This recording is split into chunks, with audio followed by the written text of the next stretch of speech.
Greetings, adventurers, and welcome to GrowedUpGeek Gaming, your home for narrative and roleplay focused Dungeons & Dragons 5th Edition live play campaigns.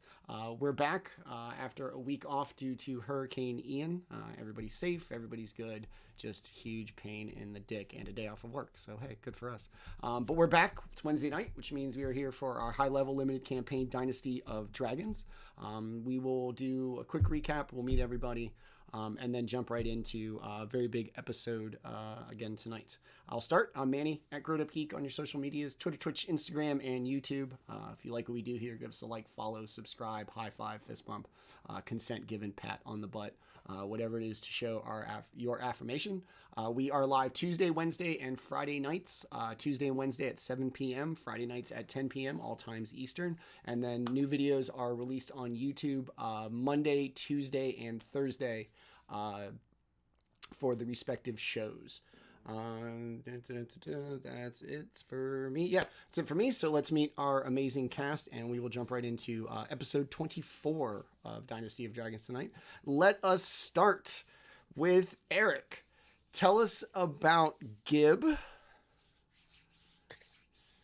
Well, yeah, Gib just survived his first dragon. So it was very, very exciting. He started off strong, but then had plenty of time to kind of chill out and relax in that force cage. But I mean, yeah, he's figuring out what this is all about.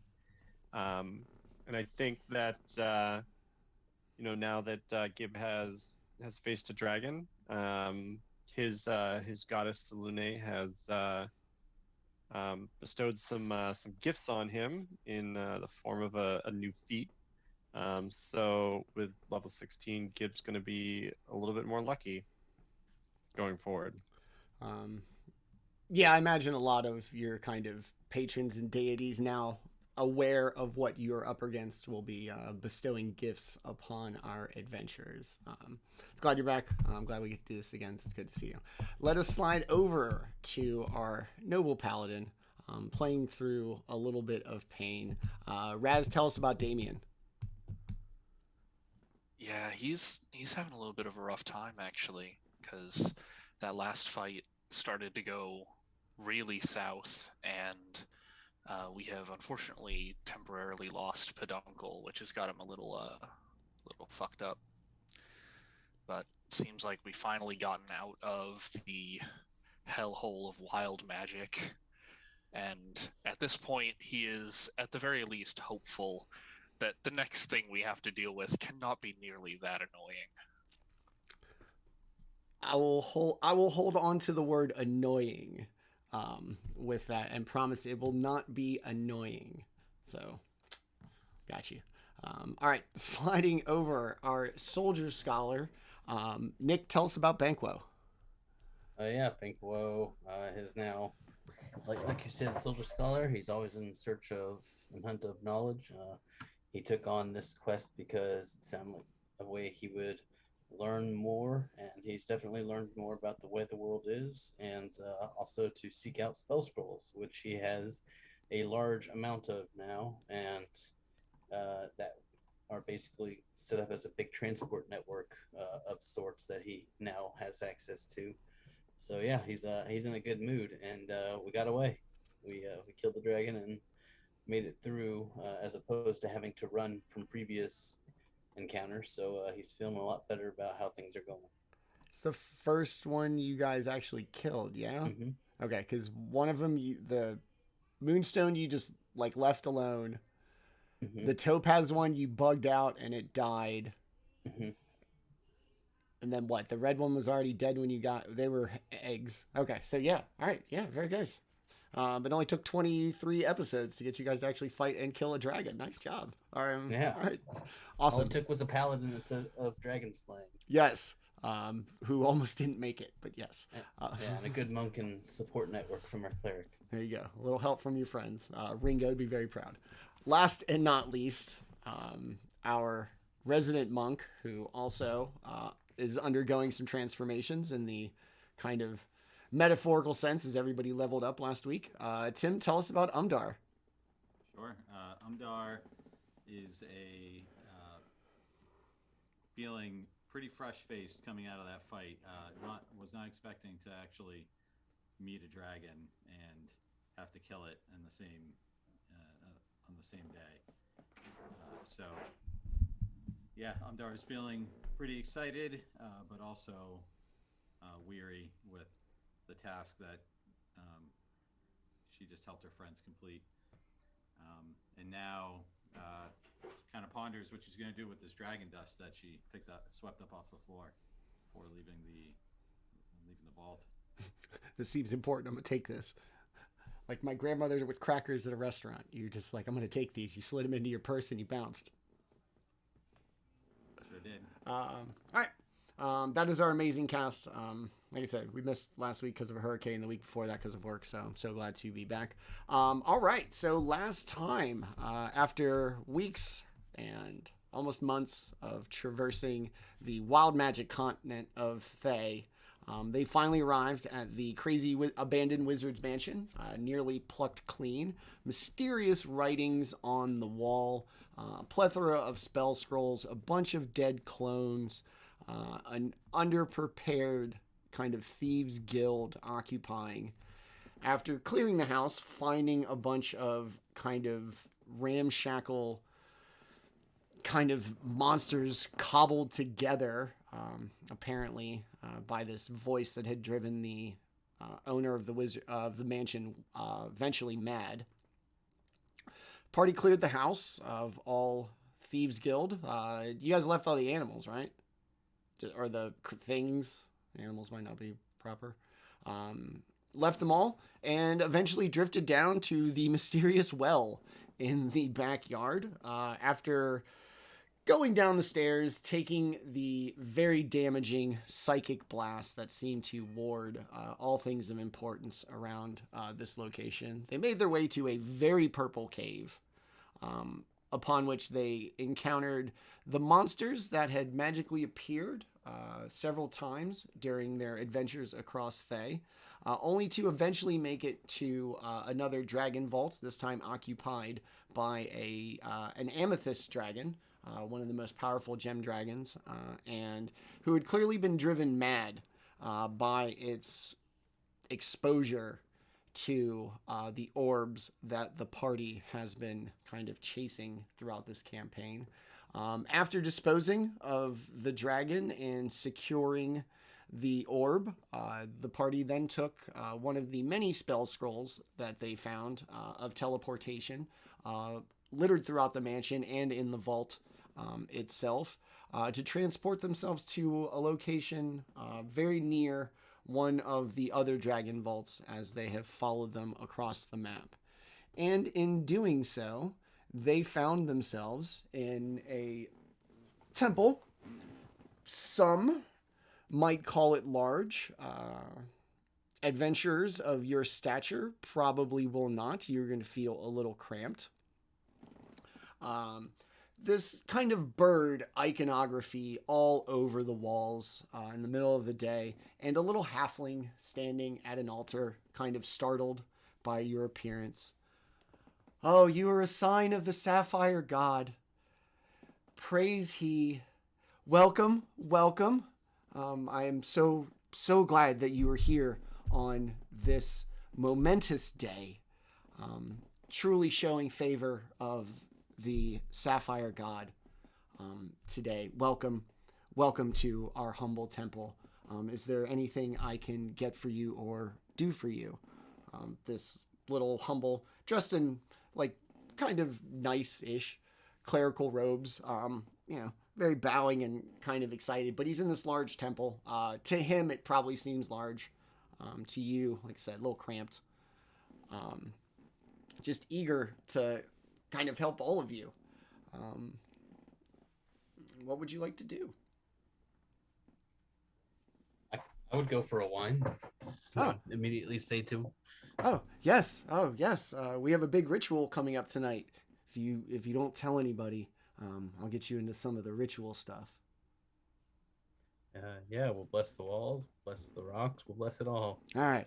He opens a bottle. It's a little, it's a it's shrunk down to accommodate for his, and he kind of opens it and looks for a glass, and I guess a glass would be silly for somebody like you, and he just hands you the bottle. Anybody else? Really just leave the cork in and cut off the bottom. Big goblet. And you can get a little stabby with it too. Shooter McGavin. Anybody else? No? Okay. Very well. Thank you. Take like, ooh, I'm sorry. To the summoning ceremony. And he's gonna offer himself like a little cheers from Banquo. Summoning ceremony. Yes, we have had some minor troubles around here, and our faith tells us that should we not be able to fend for ourselves, that we shall summon our Sapphire God, so that he may vanquish all that oppose us and, prevent us from living in peace. So Gibb's gonna step forward and say, well, we're here, and may I please have the honor of your acquaintance? Who are you, and what are your troubles? Let me find my guy. I am Orban, cleric of the Blue Sapphire, and this is our temple where we do our religious ceremonies. And while I do see you as providence that our course is correct, unfortunately we have to choose one of our own in the ceremony tonight.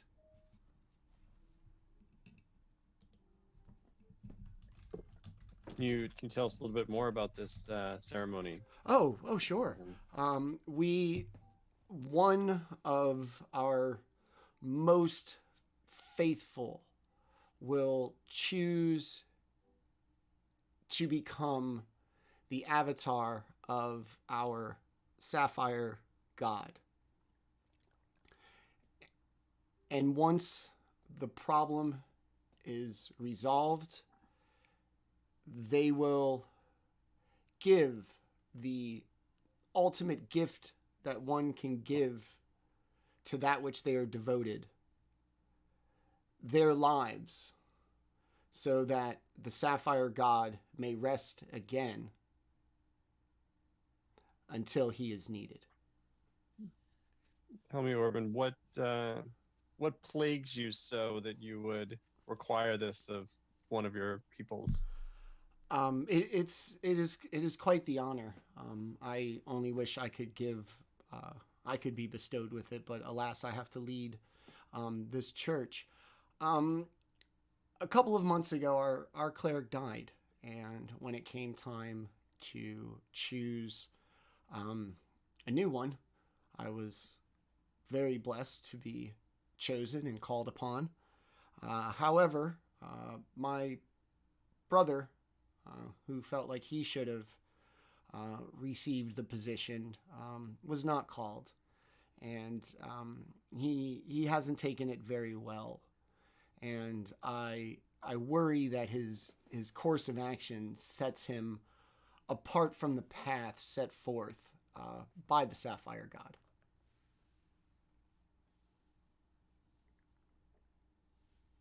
Mm-hmm. Do you have any depictions of the Sapphire God? There's just this kind of iconography all over the walls. Everything is very kind of rudimentary bird forms. You can see just kind of a head, what appears to be some feet, and then almost all of the depictions have it with a very wide wingspan. Like a bluebird? Sapphire God.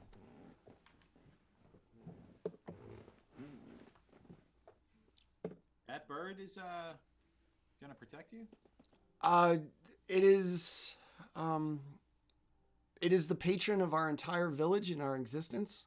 Us as a people. It has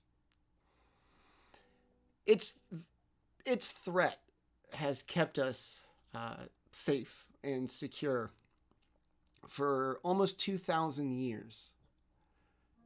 And we felt that there would be a day when we would be called upon to test our faith, one of us in particular, and give their life so that the Sapphire God may live again and vanquish those who oppose us.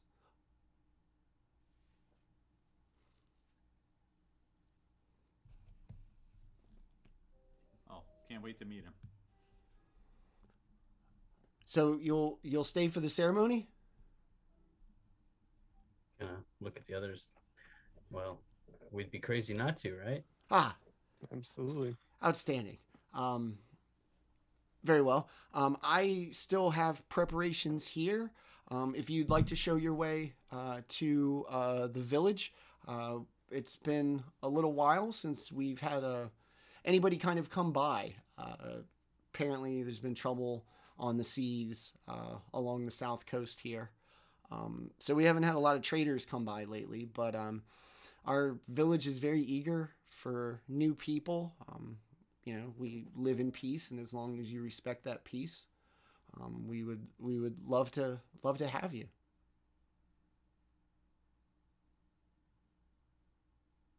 Excellent. Is there a craftsman or a weaponsmith Oh, more than town that you would point us to? more than a few. Esmeralda's right across the river. God. Okay, there we go. Esmeralda's right across the river. We have a very proper smith as well as general trade goods shop as well. A lot of trade ships coming in and out of here. We're a nice little stop here at the kind of far end of the earth. Excellent. All right, very well. If you just need to, you can just show your way out. Follow the path. You'll see a little dock and some rowboats, and then you'll see the village just across the way. I have a few more things to prepare here for the ceremony tonight. I do hope you find our village accommodating and welcoming. I'm sure we will. He's going to go back to kind of, you can see him like setting up candles and kind of, getting the temple ready. Is there anything anybody would like to do before heading to the boat? Gibb's going to pull out his cloak of many fashions and Okay. just flip it around to be something a little bit more, upper middle class. Maybe a wall Fashionable. off. Yes.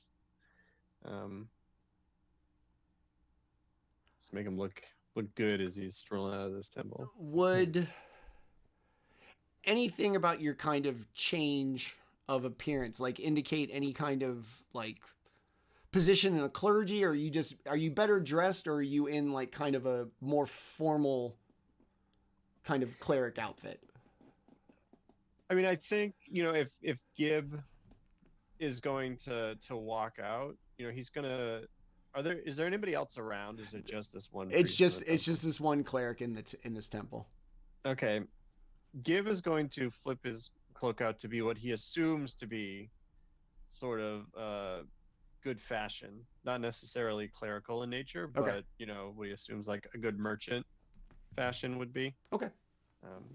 You dress for success when you shop, right? There you go. So. All right, very good. Anybody else? Did he tell us his name? I don't recall. Did he give that? Yeah, it did. Orban. Yeah.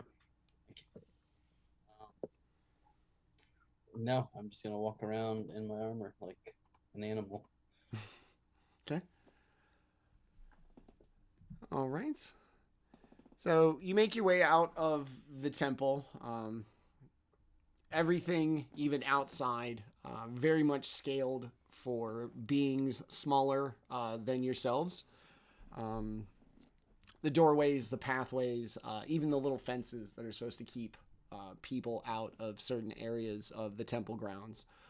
For you, easily stepped over for halflings or people of smaller stature. A genuine obstacle to keep anybody out.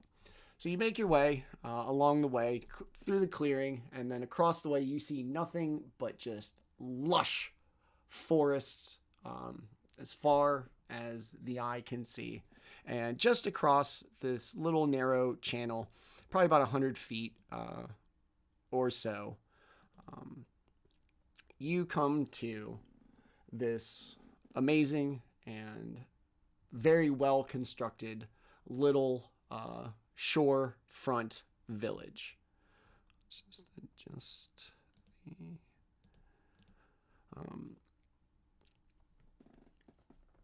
as you step off the little rowboat and onto the dock, once again, everything's a little smaller.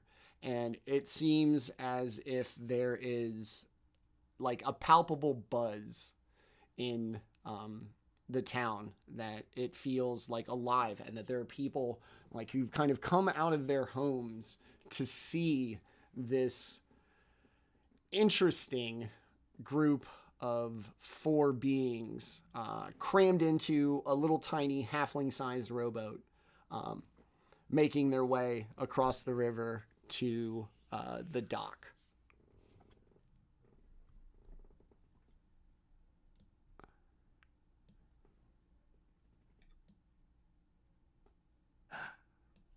Gibbs People gonna. believe in a sapphire bird that can somehow fly, but we're the weird thing.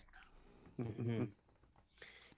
Do you guys notice how I asked that guy twice what the problems they're facing are, and he just was kind of squirrely about it? Yeah. What's that? This is definitely isn't going to be nothing out of the ordinary town, but I suspect we should treat it as such, at least outwardly, until we figure out what's going on.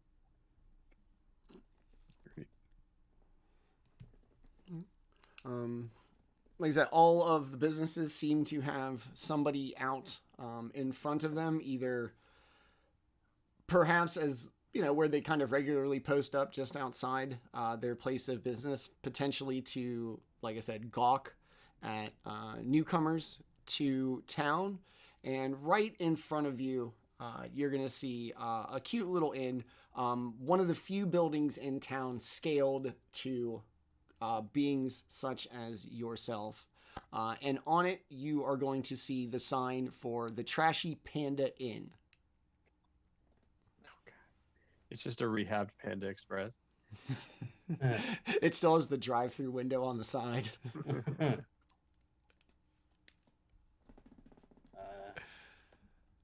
Let's say we get some lodgings. I'm sorry, go ahead. What did you say, Tim? It's a curious name for an establishment. But yeah. Is this the cheap joint? Is there another option? Kind of rude, Umdar. This The monk one's didn't kind of take a like vow of poverty, huh? the one's kind of like upbeat halfling, like he's the first person you see stepping off the boat, suddenly a little crestfallen. Oh, I thought it was clever. I'm not from here. I don't get the joke. Ah, newcomers. Yes. Welcome to Belluar Village. I am Engelbert's Humblekeep, innkeeper extraordinaire, proprietor of the Trashy Panda Inn. Welcome, one of the few places capable in town of servicing folks of your stature, if you will. We're honored to be here. You know what we didn't do is catch the name of this town on our way in. Belluar Village. Very good. We came by somewhat unconventional means. So could you be so kind as to orientate us to your lovely village here? Oh, sure, of course. It's like I said, Trashy Panda Inn. It's my place, perfectly accommodating to folks of your size. Unlike some of my not as forward-thinking neighbors. And he's gonna point over to his left, over here. That's the mayor. She's gonna try to get you wrapped up in all kinds of problems. Don't listen to her. Over there is our glorious mayor. Leads us, protects us. Our village is great and lucky to have her. And you can see him kind of look over very deliberately to make sure that she heard.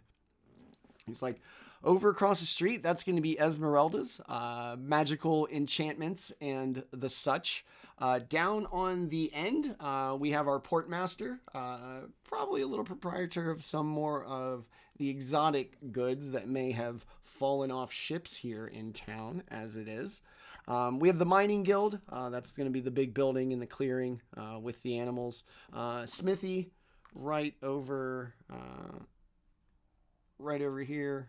So Esmeralda's right here. The magic shop. The portmaster is this one. This and this. He's going to point to are the mining guild. At the end, before you get to the woods, that's going to be our butcher shop. Some of the finest meats available here in town. Right here is going to be Sapphire Supplies, our general goods shop. And then everything else is pretty much just little towns and hovels that we live in. Everything is open. It's been a little while since we've had a trade ship come through, but we're still pretty well stocked. If there's anything we can get you. I don't know if you know about our ceremony tonight, but we love people to come and partake in our faith, even if you worship some other deity. Yeah, I mean, we were informed of the ceremony by the cleric in the temple. You said there's a mining guild in town. What is their main commodity? Sapphires. Yeah, We have them for religious ceremonies and rituals, as well as quite honestly for export. It's how this village kind of exists for the most part. Very good.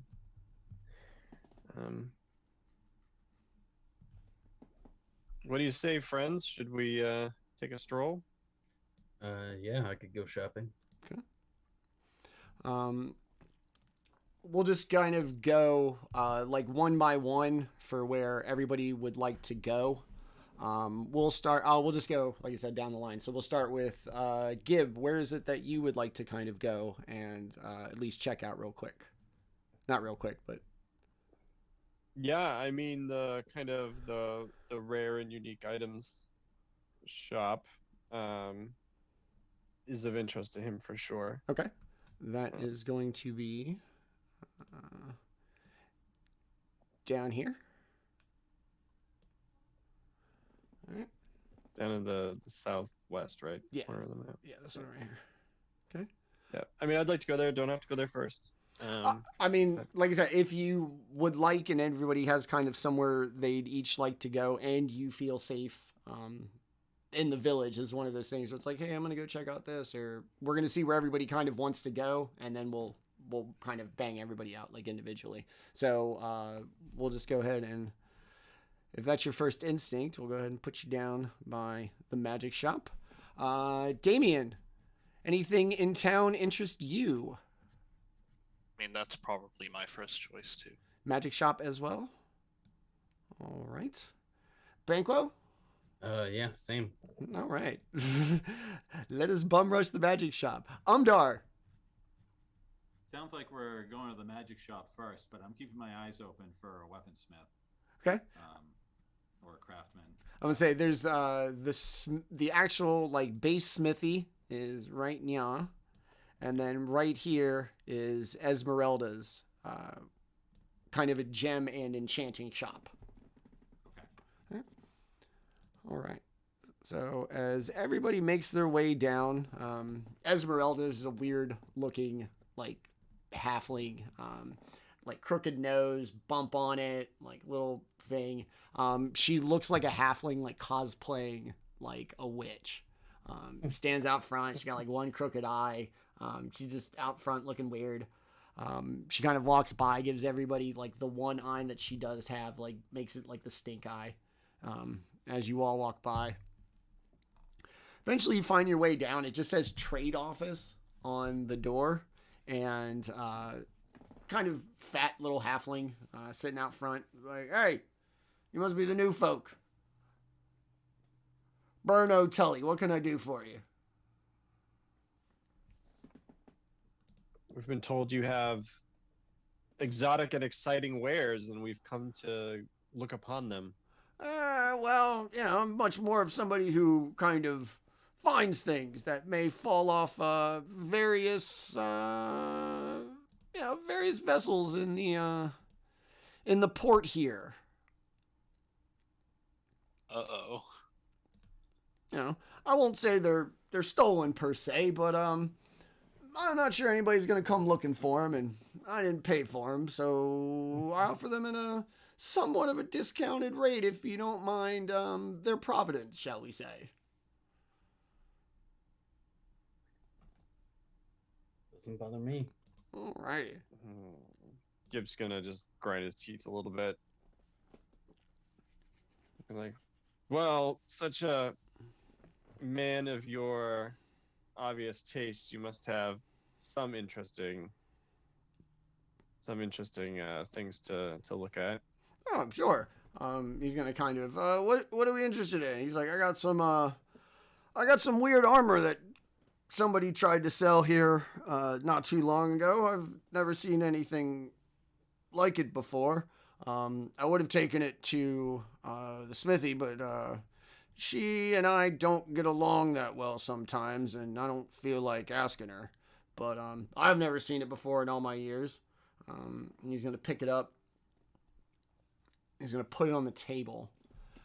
Daemion and Banquo, you are going to recognize it as a very odd and very distinctly dark blue metal. And that even though it's only like a bracer, this halfling really struggles to get it up on the table. Just boom. Yeah, somebody tried to sell this not too long ago. I didn't know what it was, but they were convinced that they didn't want it to get on a ship. So, just left it here. I don't know how much it's worth, and nobody else does, so I've had a hard time selling it. Maybe folks such as yourselves from out of town would know something about this. Who was this somebody? Some trader had come through here. Said he'd spent some time on the Sea of Fallen Stars and had made his way down here.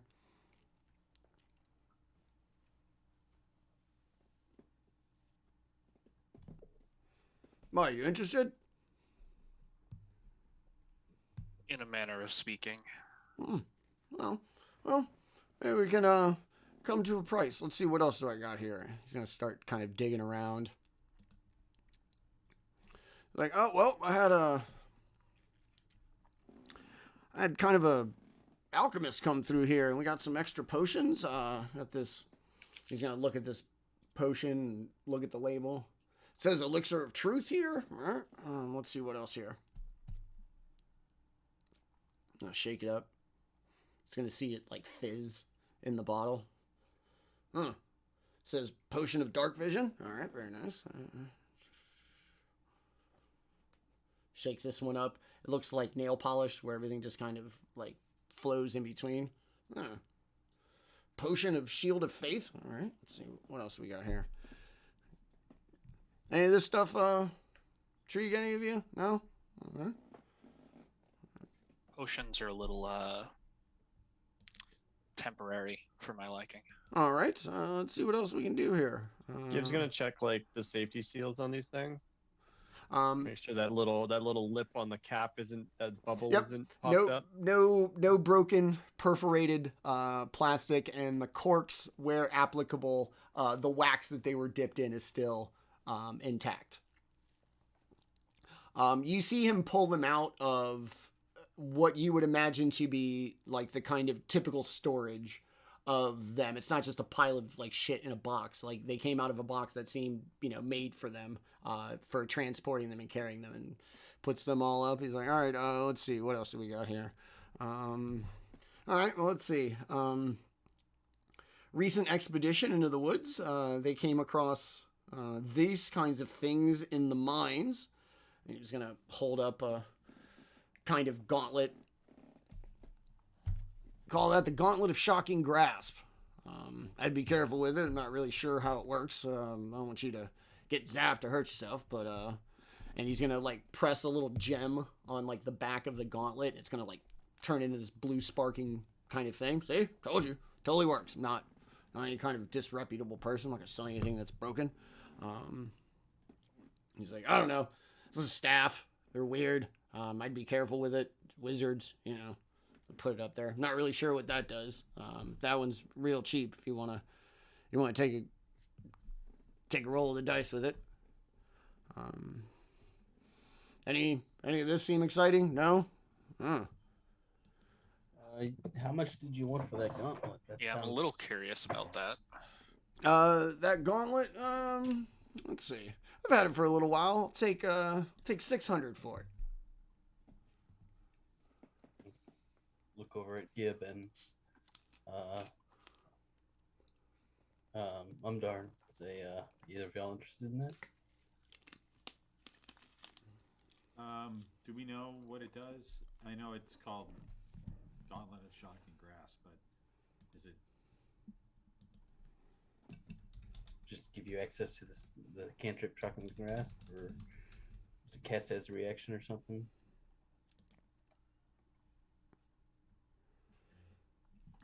Could I try it on? Oh, yeah, of course. If you get shocked by it, I'm not responsible. And also, Of course. if you set off one of the charges, I'm gonna have to make you pay for that. Okay.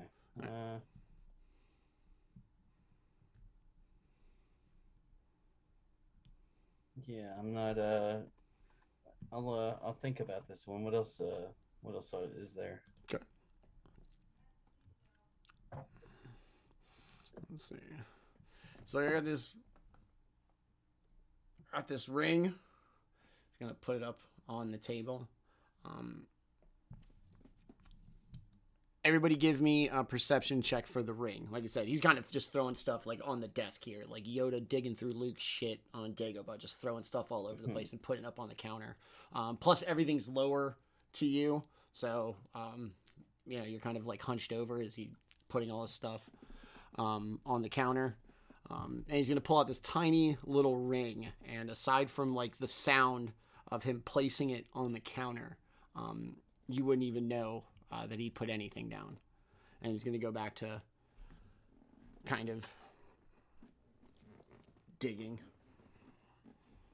24 for me. 22. Okay. You're gonna see it is made of the same metal as the weird gauntlet that he couldn't place, as well as other things that you have seen in your time. And we've seen those in the vaults. Not the rings, just the metal. The metal, yeah, that's what I meant. What about that ring there? I don't know. Might have come with the gauntlet.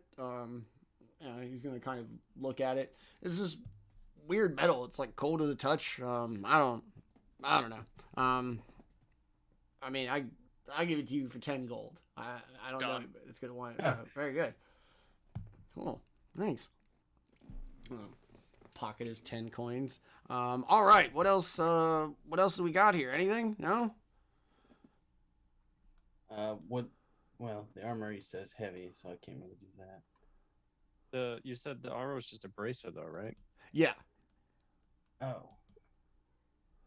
Yeah, it's No, It's not interesting to us because of anything it can do or anything like that. It's interesting to us because he has it at all. yeah. Okay. Right. So, what is that? And he's gonna, well, maybe Gibbs thinking to himself. He's wondering what the heck that metal is. So it turns to you guys, be like, is that thing worth picking up? Shrug. My friend, what do you that bracelet there? That looks interesting. What are you willing to take the part with it? I haven't had it in a while, and for all I know, it could be cursed. I didn't want to take it to Farrah. Her and I don't get along too well, but she might know a little bit something about it. I'll take 100 for it.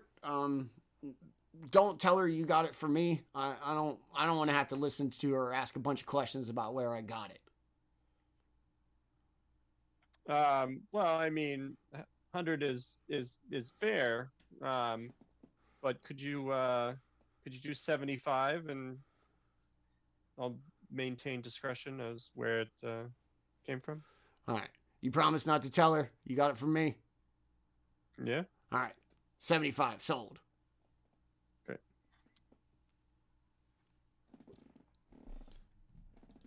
Umdar, were you interested in the Shocky Gauntlet? No, I think my fists are powerful enough without having to rely on some gimmick. Fair enough. Magic's a gimmick now. I'll say this gauntlet with the charges. Is that a resettable kind of thing, or is it a once it's done, it's completely done? I don't really know. We don't really have a lot of people who specialize in magic items. I know from what I do, the guy who sold it to me said it's got about 40 charges left.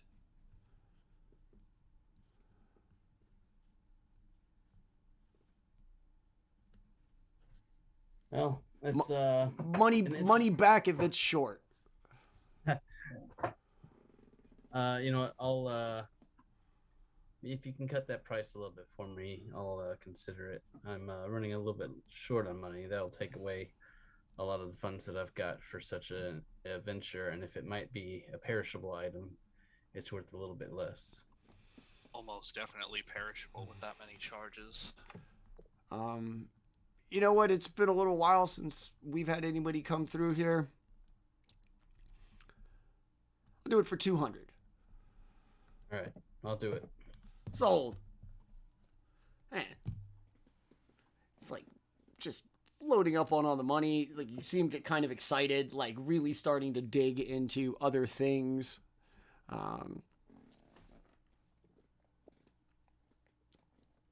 Pulls out this necklace. If you're really into some things, and you can see him kind of try to look past you to look out the window of his store to make sure nobody's walking by. This is called the Netflix of Adaptation. And from what I understand, it casts true polymorph. And he's going to put it on. He's going to touch it. And he's going to turn into like a giant. And suddenly it's like going to be smashing up against... Oh, shit. He's going to touch it again and kind of go right back down. All right. Whew. See? See, it works. Do it all the time. Just try to become somebody else and just walk through this village. It's expensive. But like I said, you seem quite impressive now that I look at you. Like for just travelers. This might be something that you would be interested in. You're not trying to pull one over on us, are you? No, just a natural salesman who just doesn't get a lot of traffic of late. Because I've run into a necklace of adaptation before, and that is not what that does. I mean, well, it's up to you. You're gonna take it off and lay it on the counter. It is just an option. All right, let's see what else we got here. Pull out like a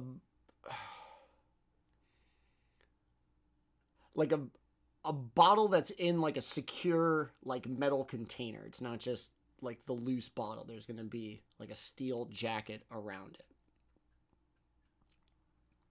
It's Iron Brew. It's going to put it on the thing. Potion of Resurrection.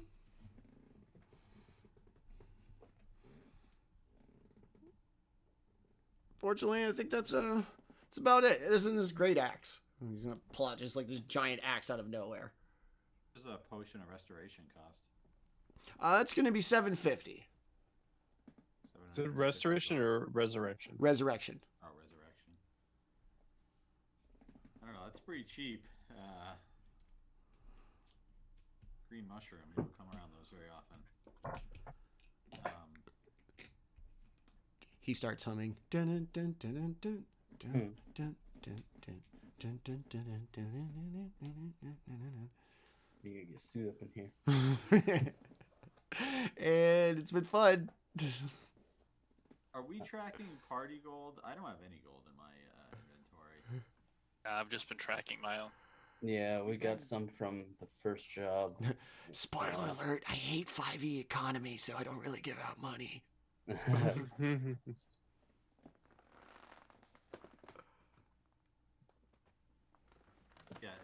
Gib, have we been paid at all? Only an experience in friendship. The friends you made along the way.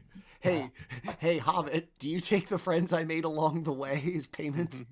Well, I'm gonna write an IOU for this bottle of potion resurrection. Well, I can't float you that much. I'll float you. 750. Yeah. Yes. All right. Yeah, I'll pay it off. And All right. Very, very well, travelers. we'll work something out. It's been great having you. I hope you come to the ceremony tonight. I don't mean to be rude, but if there's nothing else I can do for you, I have made as much money today as I have in the previous 3 weeks. I'm going to close up shop and get ready for the ceremony tonight. Hit the bar. I'm going to go see the trashy panda. Yeah, I don't think we saw anything else that we were particularly interested in, yeah? No, I don't think so. I wanted to talk to the enchanter. Mm-hmm. Okay. Ditto. Although I need like 1 minute. I'll be right back. Okay, you're good. All right, everybody good at the trade office? I think so. Okay. Yeah. And that person who can identify the bracer is named Farah. Farah, yes. She's going to be at the smithy, which is Okay. going to be just up the street from the enchanter, which is right here. Great. We'll just do a door to door, do some window shopping. All right. Bruno, very thrilled at his kind of financial gains on the day. Very appreciative, but still also kind of insistent that you move along. He's made his money for the day. And thank you. I hope to see you at the ceremony tonight. Thank you for your business, if nothing else. But have a great day. Enjoy your time here, and I'll hopefully see you tonight. He closes the door, pulls like the shades down. You hear it click, click, click, all the locking. And as you kind of step outside, all right, he made enough money, and now he don't want to work no more. Is that it? The weird little female witch halfling kind of makes her way like out into the street to see you from around the tree. I heard you talking about me. Looking for services? A little bit of enchantment, are you? Huh? Looking for a good time? A little magical evening? Giv is trying his hardest not to automatically like heal this woman's voice. Like, oh, let me take a look at that throat. Like, I used to be Seems an a little forward, Gib. I used to be an opera singer. Halfling style, very different. All right, now that you've done with all the stolen goods, having a good time, other people's misfortunes, now you own somebody else's stuff. Congrats. Come for the real good stuff, have you?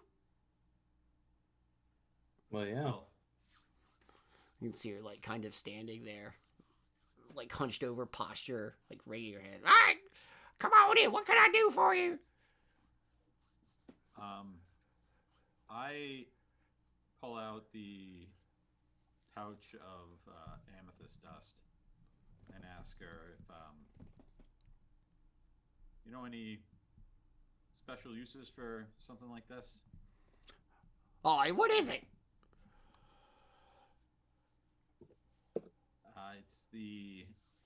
It's the remnants of a very powerful creature that we destroyed. She's gonna open the pouch. Oh, looks like dust to me.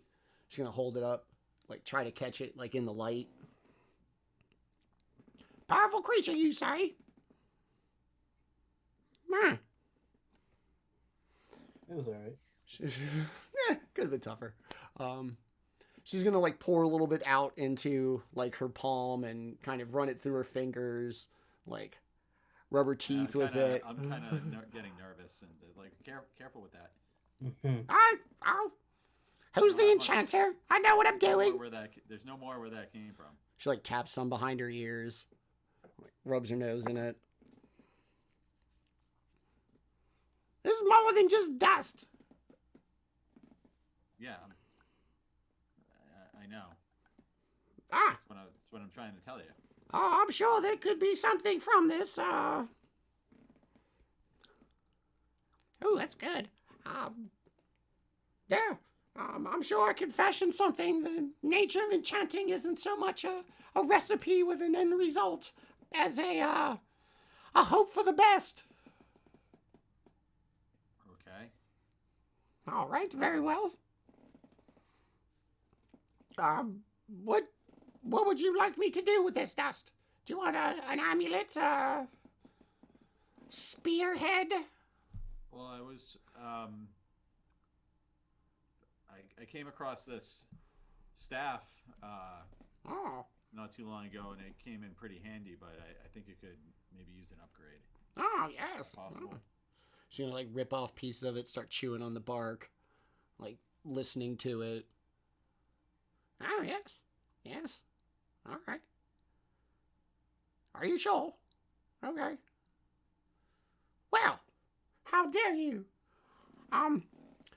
Your staff seems a little less cooperative than I would like, but luckily for you, I am quite strong-willed, and I'm sure I could give you something. Okay. Should Just leave it with come me. back? I will discuss payment upon your return, depending on your results. Like I said, a little hope for the best, if you will. And you'll be careful with that stuff. Ah, yes. If there's any you don't use it all, I'm gonna expect some of it back. And you can see her like still kind of tasting it. She's like, "Oh yeah, I'll give it to you. I won't eat it all, I promise." Please don't eat any of it. All right, well, too late now. Anybody else would like to place a custom commission while I'm taking and feeling generous before the arrival of our Sapphire God this evening?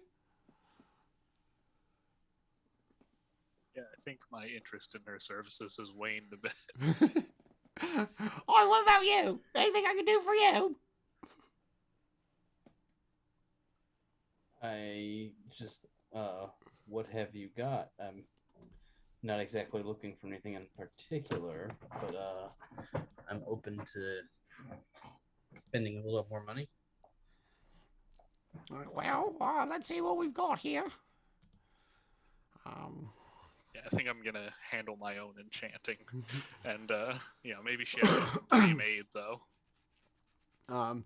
She's just gonna her shop is kind of sparse. Like, it's barely even like set up like a kind of storefront. There's no like real counter. It's just like a table, a bunch of weird things like in the back, and on the wall, in random like kind of spots, you see like scorch marks of varying degrees of severity, and then one like part of her roof that's like very clearly been patched from what looks like about a 3-foot across like hole that was placed in it. Well, and she's just gonna like reach into this bag in the corner. It looks like a burlap sack. She's gonna pull this out. She's like, "All right, this axe, used for cutting down trees or cutting up your enemies." And she's gonna start like swinging it around like randomly. Like, quite strong this is. +1 axe, from what I understand in the parlance of the professional servitude. She's gonna throw it over her shoulder. Like, reach into the bag again. I've got a mace. Not the kind of spray in your eyes, but the kind to be clubbing people over the head. Balls, very spiky, very dangerous. Throws that over her shoulder. No, let's see what else we got here. And she reaches into the bag, and like as she kind of swirls her arm around, you can see like it hitting like the boundaries of the bag, and it doesn't look like there's anything like in there. And she's gonna reach in. Oh, little dagger, little opener, cutting up scrolls, stabbing your enemies as you see fit. Okay, throw that. Pull out, like a scimitar very clearly made of silver. Vampires, werewolves, whatever else goes bump in the night. I've got that too. Throws that over her shoulder. Any of this striking to you, dears? I've, kind of run out of room in the bag. What would you want for that axe?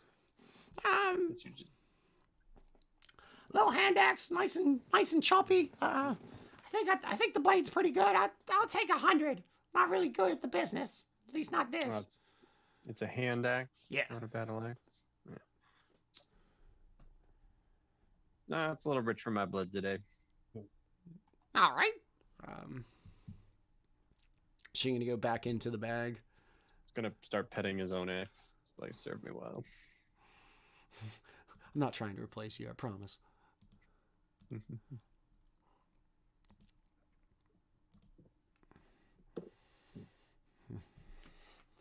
Pull out like glowing sword, like bright white energy. Oh, what about you, our little noble defender?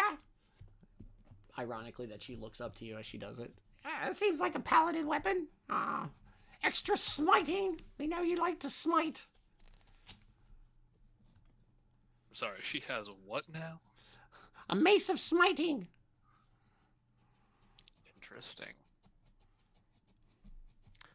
I think I'll be all right. All right.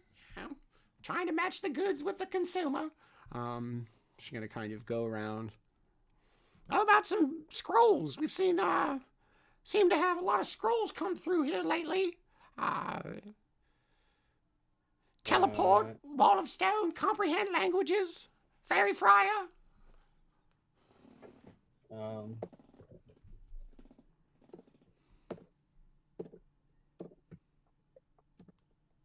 How much for the Comprehend Languages, the Fairy Fire, and the Wall of Stone? I'll take 500 for all three. Throw in the teleport and you've got a deal. All right, done. Not sure where the teleport goes. How much was that again? 500. 500. All right, yeah. All right. Oh, big folk come to town with big money. Something like that. You can see her just take the coins and just dump them into the same bag that she's been pulling weapons out of. You don't hear them like hit the floor because it was a lot. Yeah, she just kind of threw them all in and then off into nothing. All right. Anybody else? Command plants? Huh? You don't like plants? Angry lettuce, angry tomatoes. Tell him what's what. Banish VeggieTales. Christian allegory, that is. Corrupting the children's minds. No, the scrolls will do it for me. All right, very well. Thank you. Very, very good having you. The festival and ceremony tonight's been very generous to us all thus far. Anybody else? Any interest? No, I'll let you get to work though. Oh yes. And you can see her like pick up your stick and like start talking to it. She's just gonna. Not eating. He's just gonna throw the dust like literally all over the floor. She's gonna sit down in it, like kind of start rubbing the stick around in it. All right, well, very precious work to go on. If you don't want to disturb me or potentially get blown up, I'll leave you to it. Come back and check with me before the ceremony. Made a terrible mistake. Oh no, I'm the best enchantress within 100 miles. Before the ceremony, you say? Oh yes, it won't be long. There's quite a powerful energy through the city today with the ceremony tonight. Can't you feel it?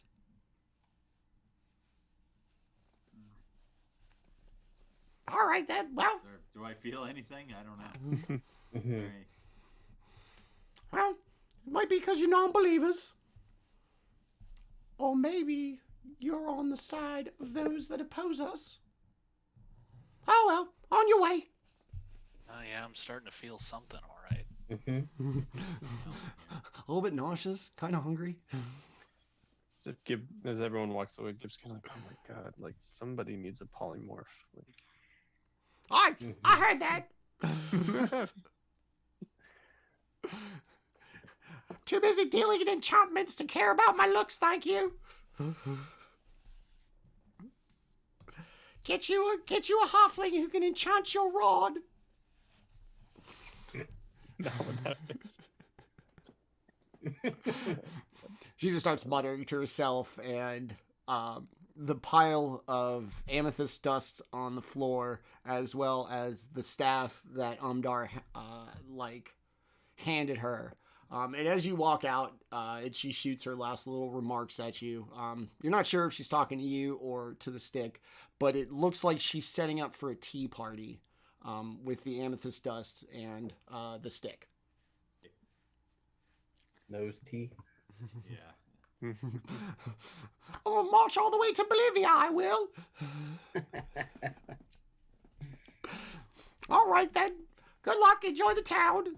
And you can see her start like mumbling incoherently and like, oh no, I'm quite good. I don't know what their problem was. I just don't understand the process. As she gets into it.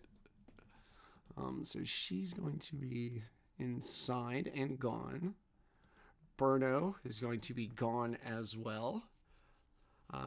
Engelbert's still hanging out in front of the trashy panda. You can see a small little female halfling with one just massive, giant, like muscular arm. She's covered in soot, leather apron, smoking a little cigar. Does she only have one arm, or is just one arm? One of them is just disproportionately more muscular than the other one. If she was at the wizard's house, she would be like a hybrid halfling fiddler crab. Just absolutely like yoked on one side. This is the blacksmith shop that was. Yeah. Okay. Yeah. That tracks. Yeah, well, it was either blacksmith or real popular with the local men. Yeah. Halfling arm wrestling champion. Something like that. Gentle. I do mean gentle. You know what? Use your other arm. I feel like the problem with being a halfling arm wrestler is like as strong as your arm could be, you just end up having your whole body lifted off the ground. The physics just aren't on your side. She kind of stands there, like looks at you. I hear you throwing money around. This is a deep voice. Cigar. Anything I could Anything I could do for you? I Not- certainly hope so. Not as gifted with the magic or the theft as some of my other proprietors in town. Yeah, well, neither of them were as impressive as their titles made them seem. Yeah. Ah, well, small town people get to make stuff up to seem better than they are. Farrah Brockhouse, what can I do for you?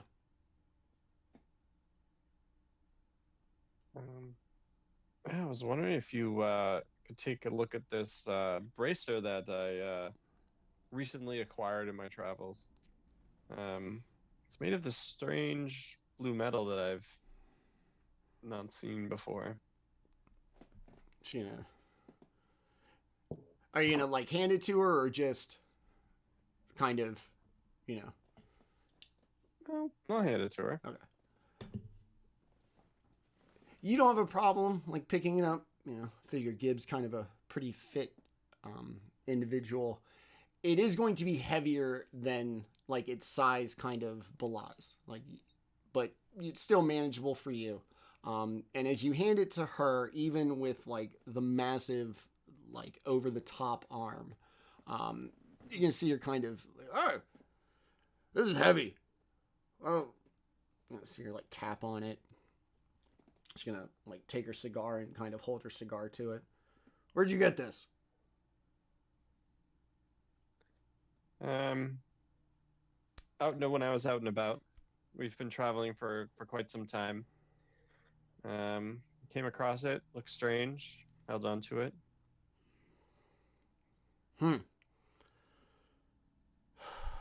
don't want to sell myself short here, but I can honestly say I don't think I've ever seen this before.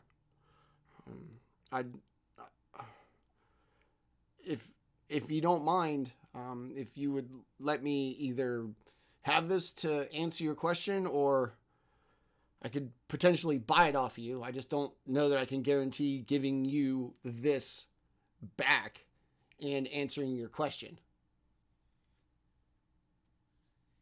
Are you would destroy it to figure out what it is? I'm maybe. I might have to heat it up, bang on it with the hammer. I don't want you to expect this back just like this. If you want a real answer about this.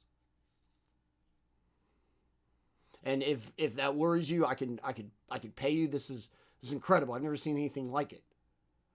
It's cold and it's heavy. You can borrow it. Okay. I promise to kind of do my best.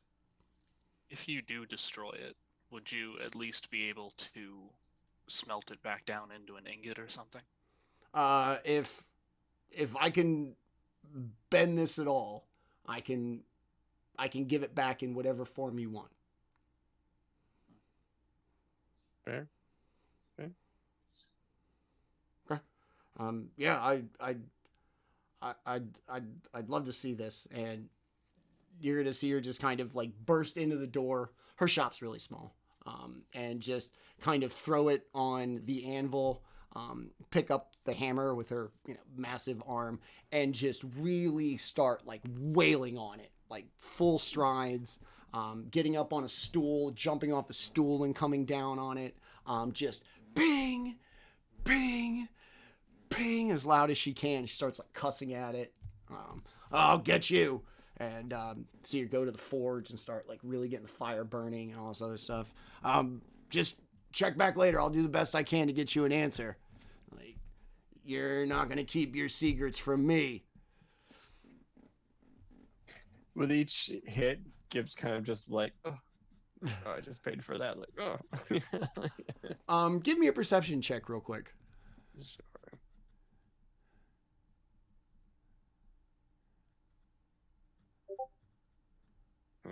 14.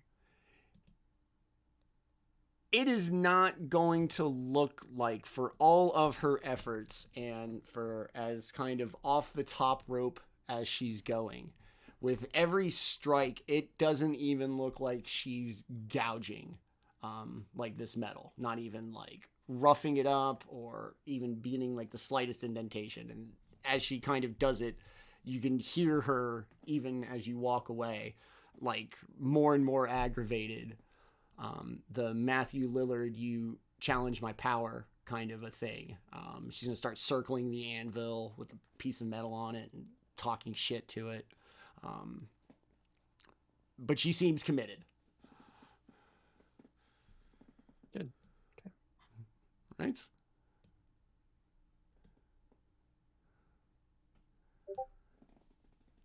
All right. As she sets to work, pounding on this bracer that you have let her borrow. Yeah, I mean, did anybody else want to talk to her before, like, we shuffled off for the... I have no needs. I've got a strange ingot of material, but I'm not really trying the Mirabart steel and the Melvant steel, but I'm not really doing anything with them. I do have a strange ring that I still need to get looked at, but I'll do nothing for now. Wait, there's another strange ring?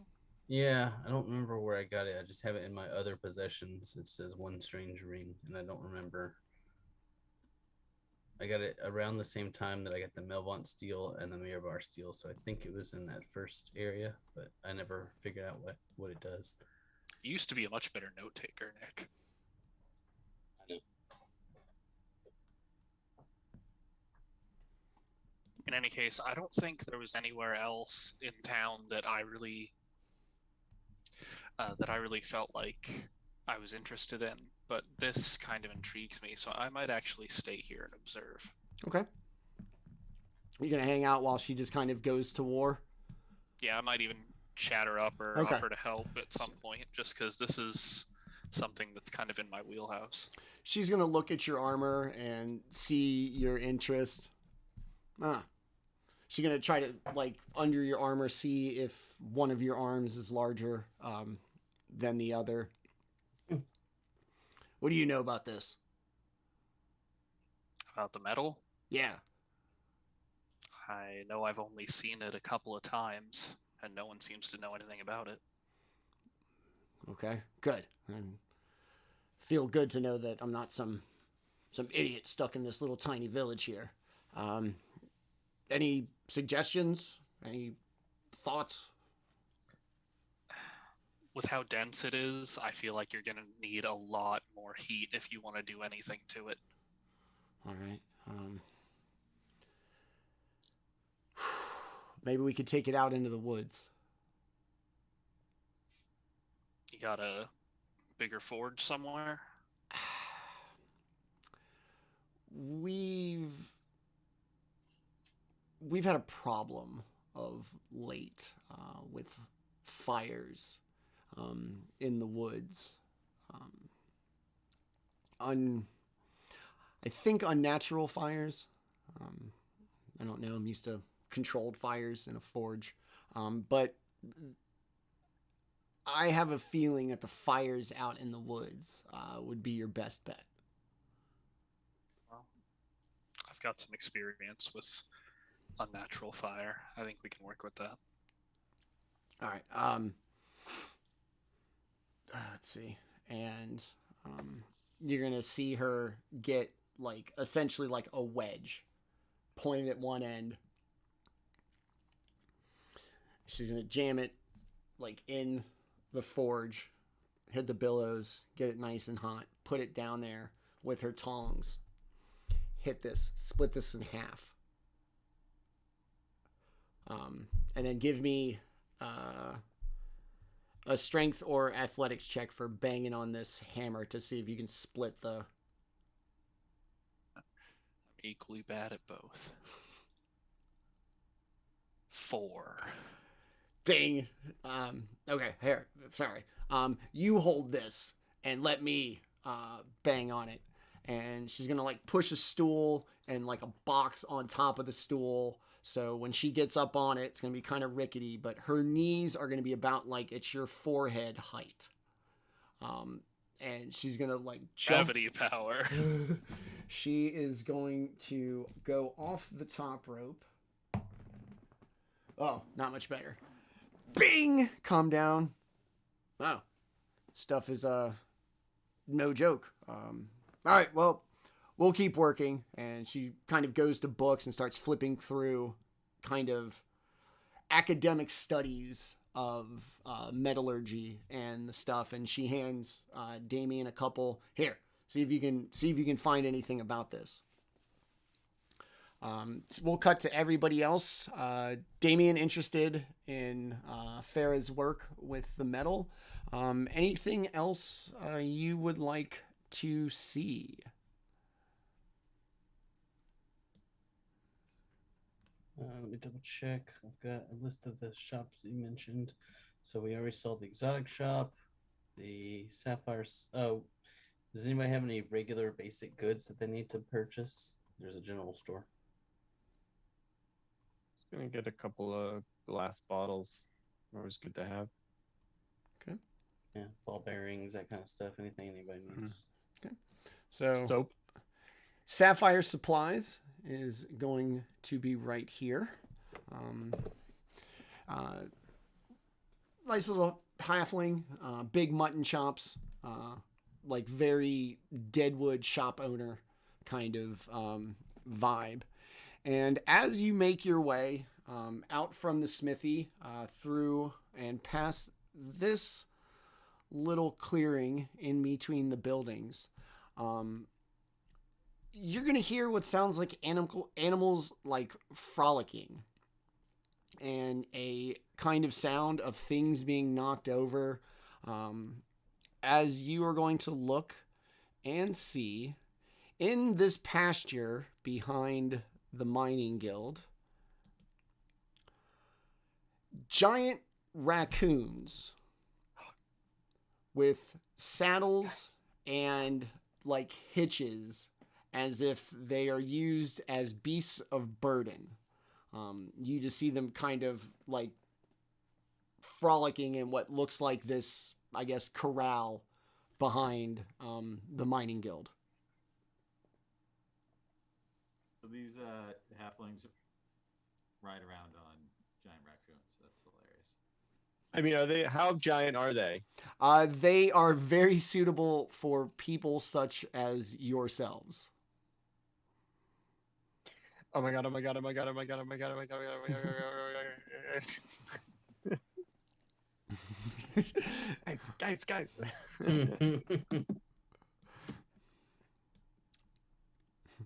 Well, now I've seen everything. They're going to come up to the fence. They're going to sit like down and reach out their little gloved hands. Like I'm gonna pull out whatever like hardtack ration I have. He's gonna take it. He's gonna take it and like kind of run away and like to the base of this tree. Just munch it down. Oh my god, they're so cute.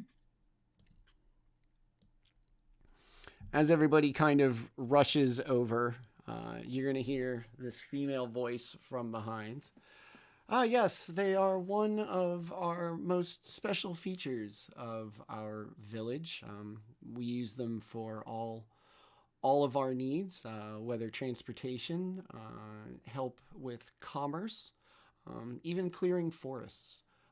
They are remarkably adaptable, quite intelligent, and as you can clearly see, absolutely adorable. Can I ride one? I can offer you the use of one in exchange for you potentially helping us out.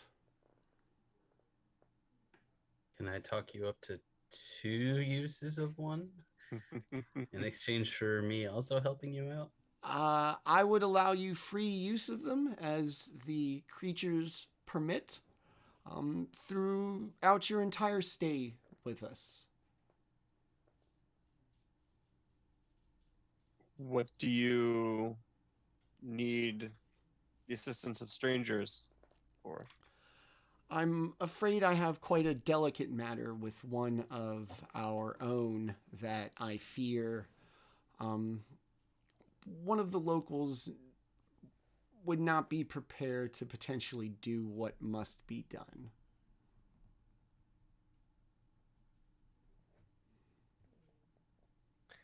that's Intriguing. very cryptic, Miss. Celeste Goldworthy, mayor of Belluire. One of our own has strayed from the path, and I worry may be beyond redemption, and that their reintegration into our society may not be possible, and their subtraction from our fold may be the only viable solution to our problem.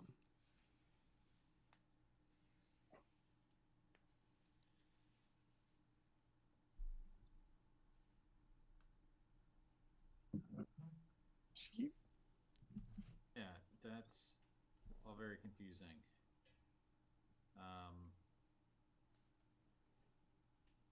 Is there nothing that can be done to save this person?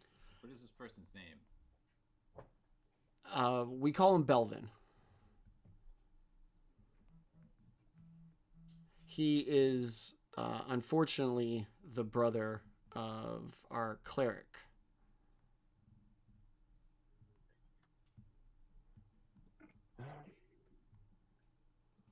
And does Orban know about Bell's? What was his Belvin? Belvin. Belvin. Does Oric know about this? He is aware of his brother deviating from our acceptable beliefs. He's the one I worry may not think about the big picture as far as the village goes.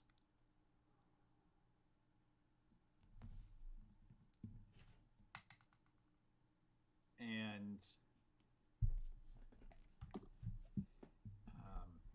there's a lot of questions that I don't think we've gotten satisfying answers to yet. But does this have anything to do with the ceremony tonight, or the trouble that the Sapphire God is supposed to handle for you folks? She's going to look around. We fear the Sapphire God is the only solution to the fires.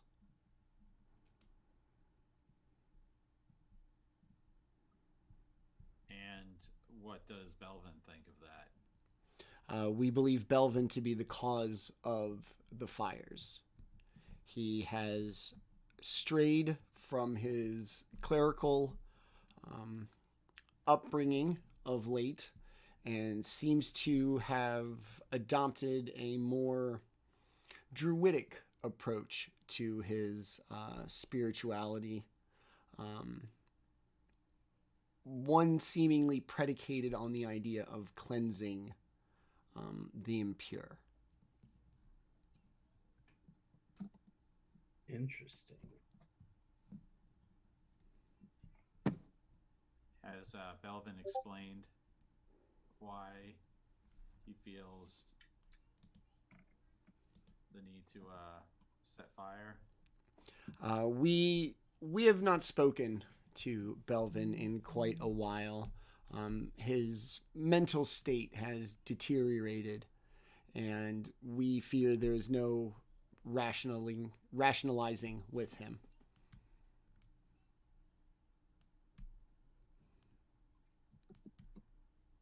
Okay. Where can we find Belvin? Off in the woods, and if his pattern is anything, look for black smoke coming up over the canopy and head to it.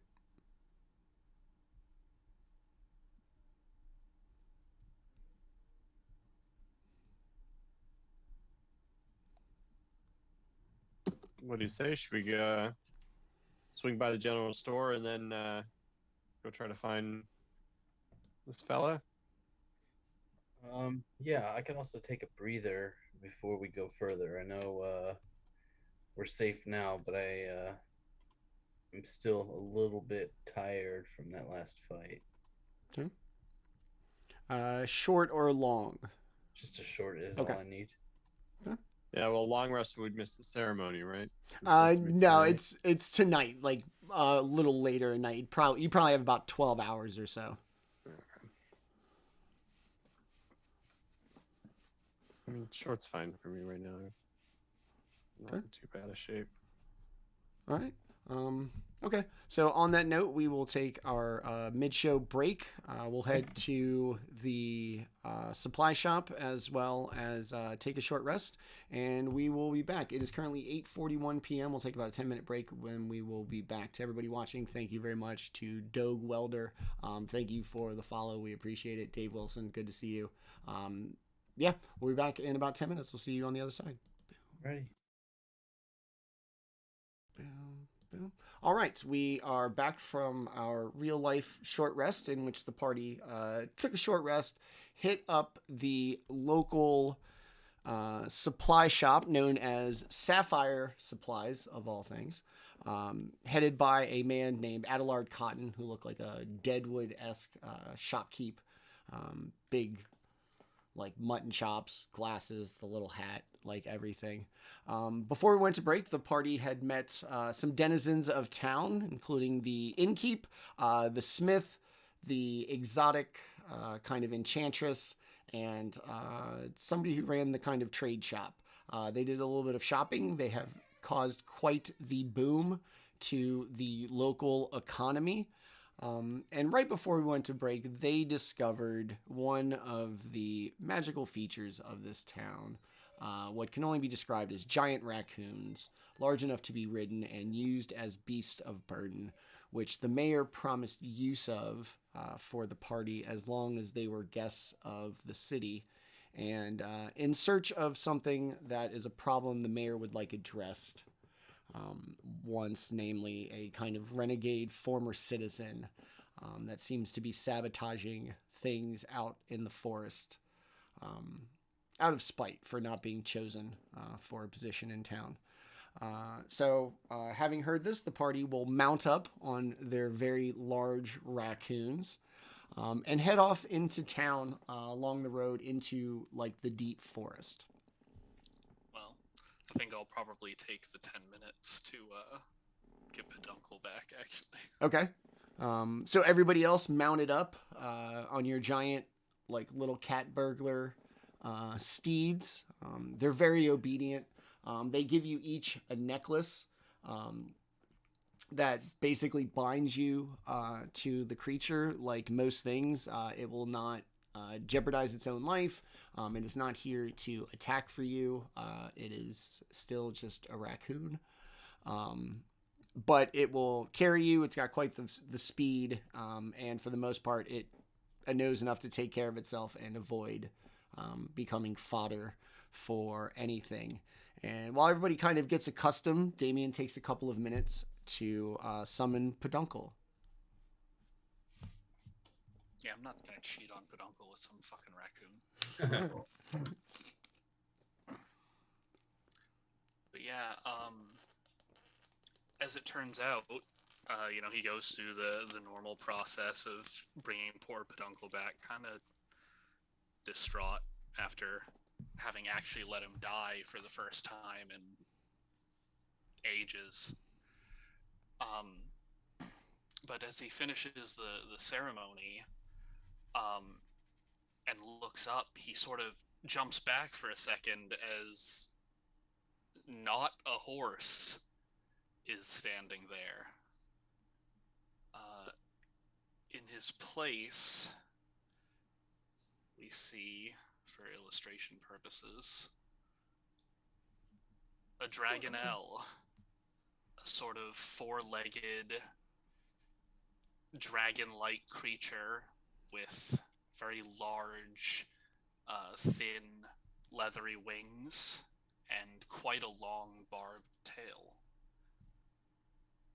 But after just a moment of shock, Daemion seems to relax as their telepathic bond comes back like normal, and he realizes it's the same creature, but I'm sure some of you may be a little more taken aback.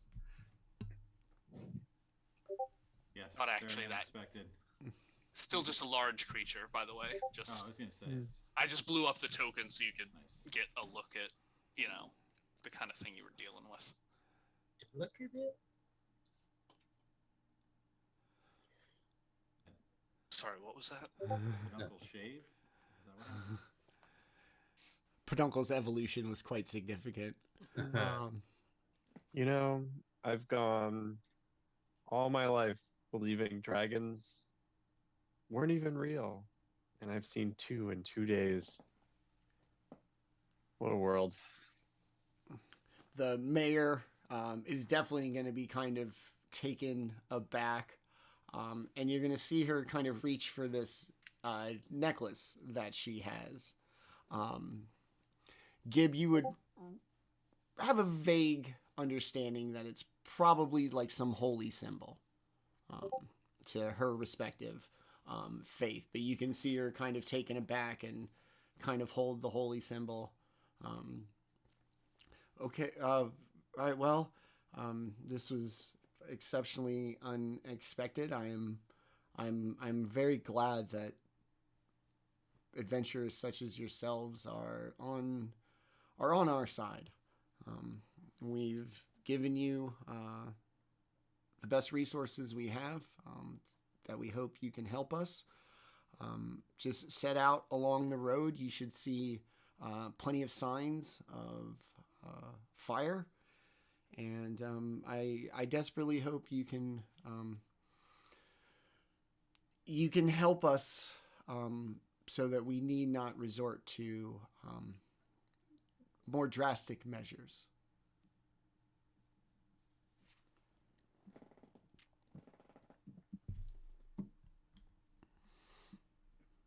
Daemion just kind of checking out, like, what the fuck, buddy? What do we got going on here? Peduncle's going to emote in a very familiar way. That it's going to be quite apparent that it's Peduncle in there, just with everything that you're familiar with, but not just in the physical appearance. This fucking tail, dude. It's as long as your whole fucking body. It's going to like swing it around. It's going to kind of catch the corner of the Smith's like building, knock a little bit of the wall out. Damn.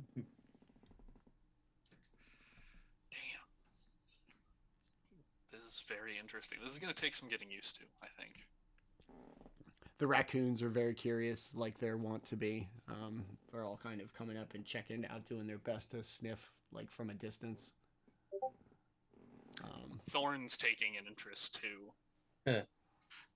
It's like, dude, what the fuck? Why are you so much bigger than me? It's not fair. The mayor still kind of clutching her holy symbol. I do wish you the best of luck. Let us hope that we can return to our way of peace here. I kind of like it being peaceful.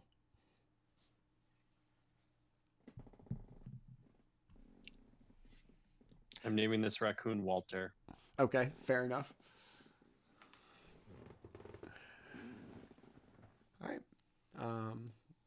You'll head out of town. The mayor will kind of point you in the direction. Just stay along the main road, and hopefully it won't be too long before he shows himself. This is the day of the ceremony. We do expect him to just be disruptive. So best of luck. And she's gonna look like just absolutely dead set in the eyes. do what must be done. I'm just going to send you off. And for everybody who's riding a raccoon, it's going to be a remarkably smooth journey. These things are unbelievably well trained. They move at a pretty good clip for how large they are. Good at getting over fallen trees, around things, pretty agile.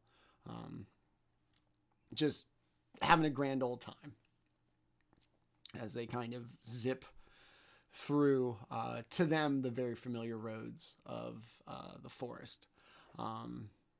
Daemion, you're going to be kind of cruising along as well. Technically still a large creature, but not definitely the same, dimensions as Peduncle, as you're just going to continue to haul ass, easily keeping up with these raccoons as they make their way just through the forest along these roads. The raccoons getting very close to each other, around turns and even in high speeds. You can tell they're very familiar with all of this. Sorry about that. That COVID cough, man. As you Gibb continue, is super excited to be able to keep up with everyone else in the party for once. Well, almost. Almost. I was just Yeah. looking over my stats, and holy crap, once I take to the air, bye. I'll see you guys in the next town over.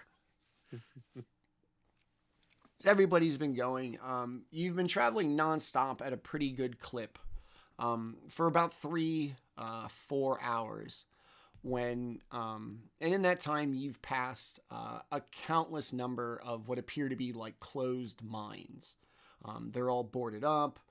They say things like dry or tapped along them. And like I said, there's just tons of them. As you keep going, you keep going. And after an hour or two, you start to see the first signs of these fires. Off to your right as you're traveling, there is just this randomly charred clearing in the woods, just in the middle of nowhere, off the road, off in a clearing. And everything within it has been burned and consumed down to ash. Trees, large trees, everything's gone. And it's just this odd, burnt, almost perfect circle off in the woods a little bit. The smell of burnt woods and leaves starts to really kind of fill the air. You're going to pass another site just like it, randomly off to the side of the road. And after the third one, about 3 hours in, you are going to hear and feel this explosion.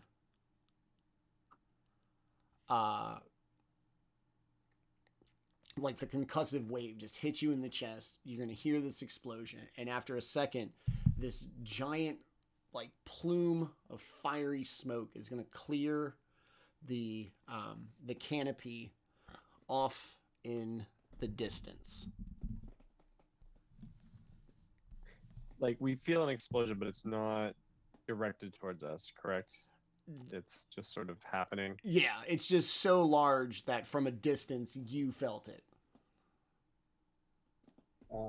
Yeah, I'm presuming Peduncle and Daemion are above, and I'll just kind of look up to hopefully meet your glance and, take off, you take off ahead. I know you're faster than us, and, look at the others and kind of giddy up, and let's move quickly. Something is happening. I don't know what the raccoons can do, but definitely take off at quite a quick pace just to try and get eyes on whatever the fuck is going on before we close the distance. Okay. You can fly, right? Yeah. What was the question? Think can fly, right? My mount, yeah. Right. Uncle. Yeah. So you're gonna clear the canopy. And off in the distance, you're going to see what looks like the, kind of ending of a mushroom cloud that has already blown. It's in a little bit of a clearing on a bridge off not too far in the distance. And you're going to see like perfectly formed like rings of fire burning. So, like, concentric circles of fire? Yes. Interesting. Anything with, like, in the center? It looks like something is, or someone is in the center, depending on how close you want to get. That, visual distortion from flames, as well as what you perceive to most likely be a smaller individual. It's hard to see. You can see something in there, though. Hit Alive. myself up with some vigilant blessing. Yeah, you can see it moving. It is not on fire.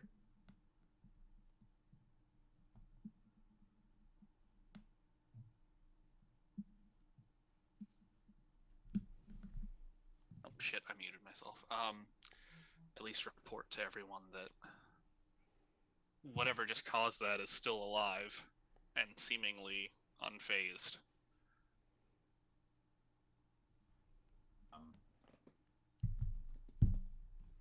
Seems, I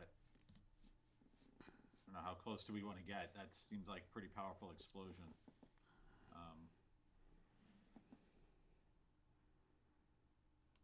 Pretty close.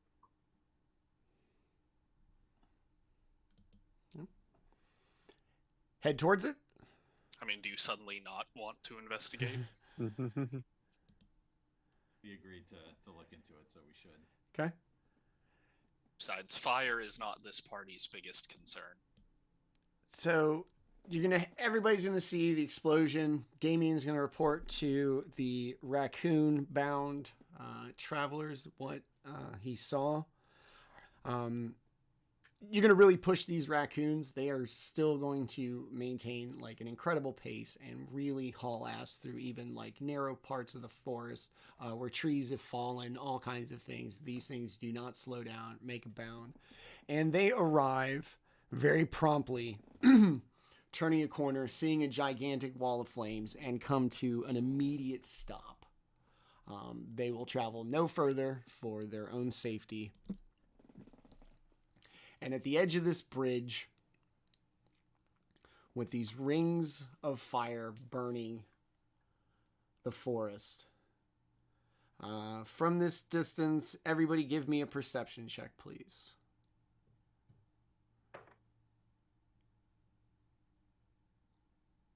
25. Okay. Get my cracker 23. rolls out early. 10. Okay. 20.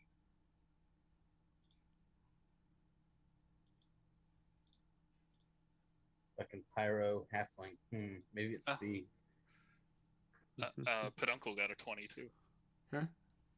Banquo, what'd you get? 23. Okay. Everybody except Gib is going to see in the center of where this fire seems to have originated, red-robed, like a halfling, just dressed in all red, totally living up to the aesthetic, just stand there muttering as the flames just kind of burn around him. And you can hear this voice seemingly coming from the center of the fire. What we do in this world has no meaning any longer. Paladin, you know this to be true. His arrival is imminent, as is the destruction of this world. My survival, your survival, depends now on a showing of strength so that we may serve the iconoclast when he arrives and consumes this world like he has many others. Show your strength as I will show mine. The victor will grant his favor. His champion has told me so. Everyone else hear this too? Yes. Who's saying that? It's another one of these Illithbrax crazies. Oh, those guys. We're kind of in the business of dispatching these fellas, aren't we? Yeah, it's kind of been our purpose. Yeah. So I'm really you. Is there... But this is not who we came here for. Is it? Came Even if that's the case, this kind of takes precedence. Velvet is who we're looking for. Like guy- this guy is actively working to destroy this entire plane of existence. Yep. This is the plane of existence I live, so All my stuff's here. Why do you care for this plane? I fucking live here. On the one hand, we live here. On the other hand, so does that, that one bitch that I'm not particularly fond of. So it's And kind of a toss-up. And I haven't dealt with her yet. All right. If everybody seems on board with this, go ahead and roll for initiative, please.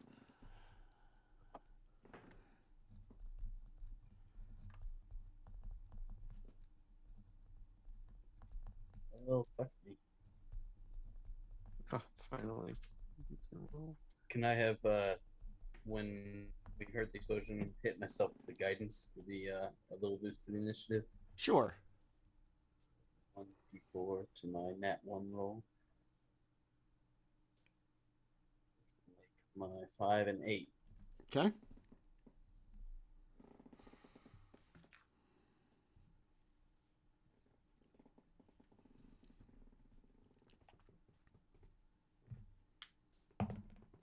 Ugh, Jesus Christ. So is What this else? fire just kind of burning, or is it magical in nature? It's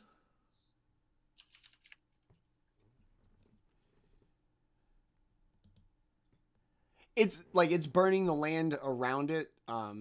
Its origin may be up for debate or inquiry, but like everything about it is very real, like fire. Real fire. Okay. What did everyone else roll? I got a. What did I get? 21. Ooh, 11. nice. Yep. Umdar 11. Correct. Okay. Daemion 18. 18. I got it on the owlbear for everybody. Okay. Perfect.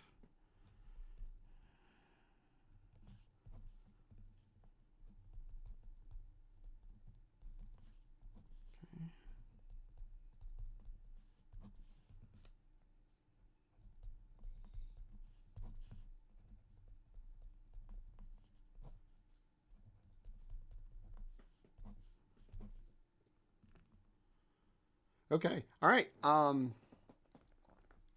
It's going to look you dead in the eye. The fire is going to be pretty stationary.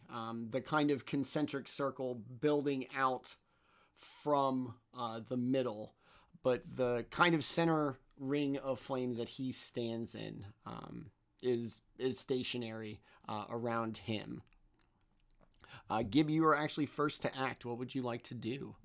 Great.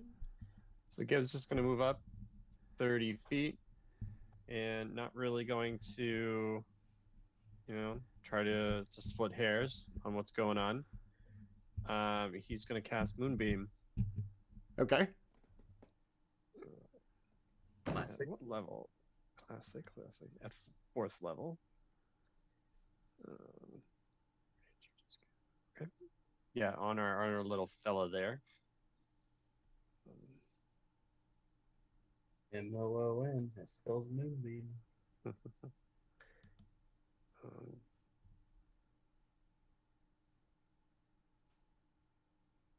that was a decent roll. Yeah, so it's, what is it, a dex save? Con. Con save? Okay.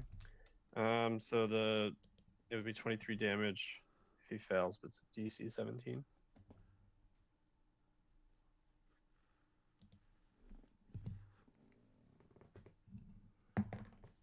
No. It's going to be a 6.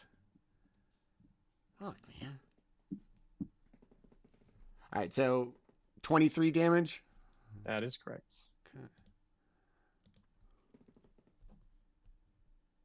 We get a rest between sessions. We You got a ju- short rest in town, right? Didn't we? yeah. Yeah. Just like at the last break, yeah, but we haven't had a long rest since our last, since that fight with the dragon. Yeah, since before you went into the cave and down the well. Okay. All right. Just Keyed up. yeah, a giant, like, just giant thing of moonlight's gonna come crashing down. Just you can hear like the sizzling and like the dramatic, almost like sun exposure accelerated as this beam of light just kind of comes down. And you can hear like a muffled kind of scream over, like also kind of melded with a bit of like a sinister laugh, as if the pain is enjoyable to our little friend. Gib, anything else you would like to do? Friggin' halflings. No. I'm good for now. Okay. All right. Daemion, it is you. Oh man, no more wild magic. It should be a good time. Maybe I'll Yeah, cast actually, a Gib spell. was kind of like, oh wait, that's I could do whatever I want now. that feels right. PTSD from the wild magic. So yeah, Peduncle 2.0 here is just gonna fucking book it. And we're gonna get right up in this guy's face. Okay. And I have missed saying booming blade. Let's see, this is a halfling. So yeah, this is gonna be bad actually. 28 to hit. Yes.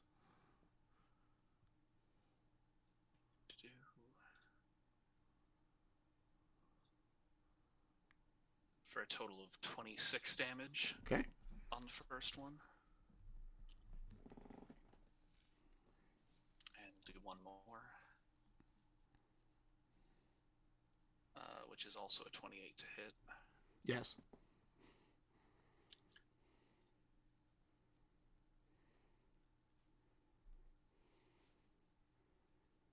This time for 29 damage. Okay.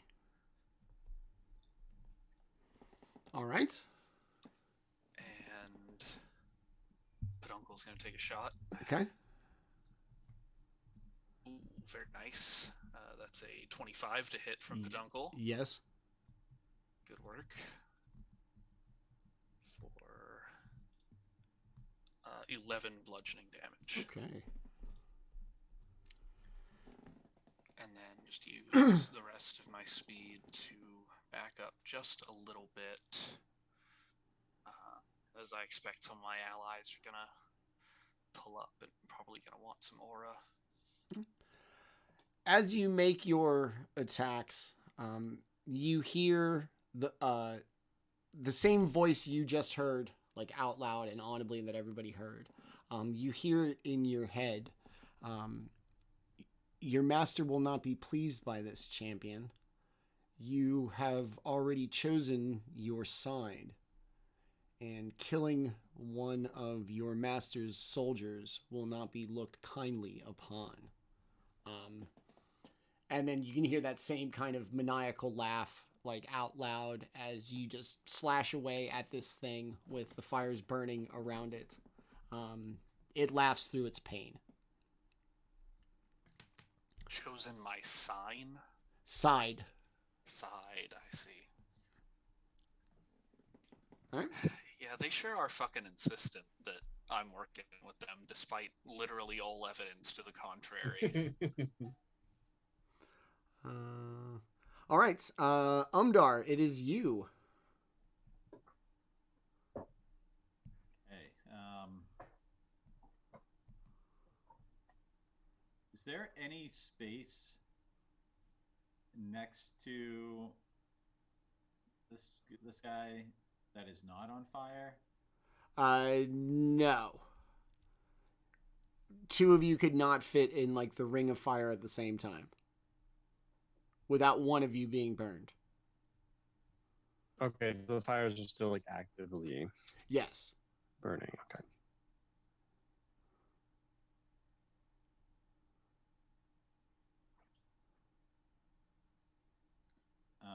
All right. That kind of sucks, but Got any darts? Umdar is. Let's see.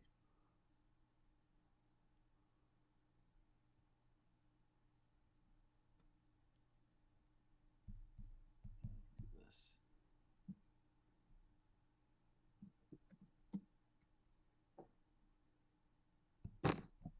Sorry. Yeah, please. Okay, I will use my bonus action to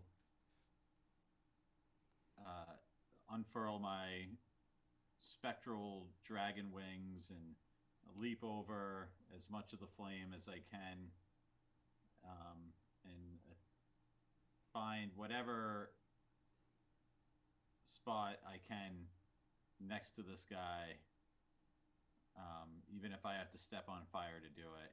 Okay. I will- Recall that if you're going to, literally step into some fire, you should do it as close to me as possible. Yeah, we get resistance now because it is subclass if we're within 10 feet of Okay. him. So I'm within your aura to get resistance. Is that? That's the idea, yeah. Okay. And I will, as I land, maybe when I'm 10 feet above the spot, I will, I'll dispense my wings. They'll flit off into spectral dust and land with my knee coming down on this guy. Superhero landing on across his face. Okay. So that will be a 14 to hit. 14's not going to get it done. And I'll quick sweep of the leg upon landing. 23 to hit. Okay. That's going to hit. You missed like your jump like onto him. So I'm going to say you landed in fire. Give me a dex save with whatever bonuses Daemion gives you. +5. +5, okay? 30 save. So crappy roll. 18. Okay. You were Is that with the +5? Yeah, it's total bonus of 14, and it was a 4 on the die. Ooh. 11, Jeez. That's my dexterity. 16, Yeah, you should have pretty good 18, decks as a monk, so that's 21, unfortunate. 35, 41, cut in half. For saving, you're going to take 21 fire damage plus any other mitigation that you may have. Oh, so it was actually enough, and then have to 10 because of the resistance, so it's not too bad. Okay. So you're going to take 10 fire damage total as you're going to kind of come down in between him and the fire. You are going to hit on your attack. Go ahead and roll for damage.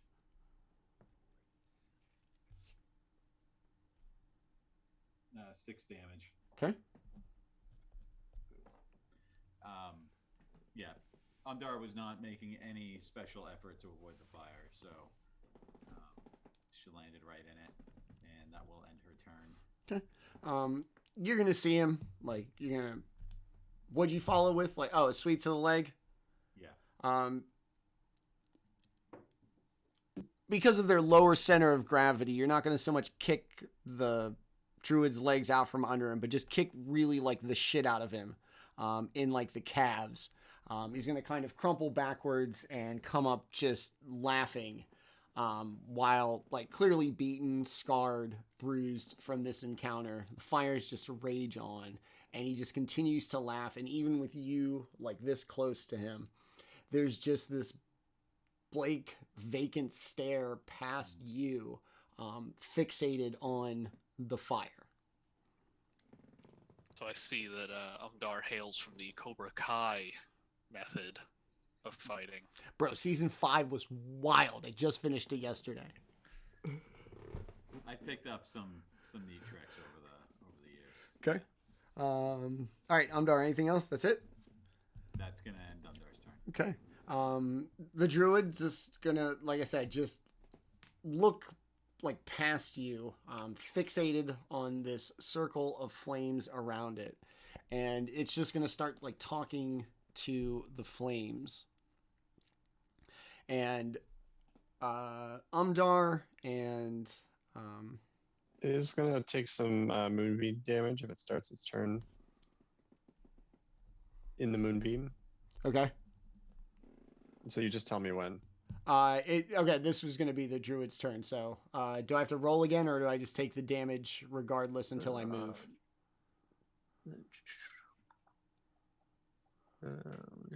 Or starts a turn that you can roll a con Okay. save. Okay. Come Yeah, I did that at on. 4th level. Okay, no. So I'm going to roll a 4. Okay. So, oh god, that's not 10. Hey, that's a good one. I'm gonna take 30. Wait, 30 what? 30 damage. You are? Did you upcast it? Holy shit. I cast it at level 4, God and damn. then I got a 9 and a 10 in that roll, Woo. which was pretty good. Yeah. Okay, so what now? 30, was it radiant damage? Mhm. I think it's radiant. Yes, Yeah, sir. 30 radiant damage. Okay.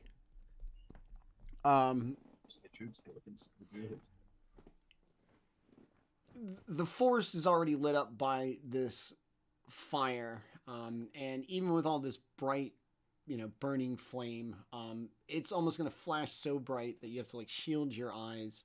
Umdar, you're just going to see just like the searing of flesh from this radiant energy, and the whole time just the same blank stare and the same expression as they look past you into the flames and begin to mutter just something incoherent as they summon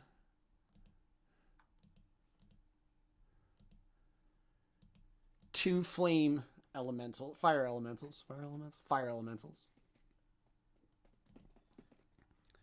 And that is going to be the druid's turn as it just continues to laugh, face now like blistered and seared, like from dramatic exposure to like bright sunlight, but just laughing away, elementals to boot. Banquo, it is you. Banquo is too far away to use the curse. But I'm not too far away. Hex. Nope, 90 feet. So Banquo will move up to 20, 30 as close as he can, and as that is bonus action, he will hex Mr. Ragmar. He'll have disadvantage on strength checks, and I'll add D6, necrotic, and I will unleash with my blast. With the rolls. First one, 23, and these will all be repelling. Okay. Second one will be a 28. Third one will be a crit. Nice. Okay. So that'll be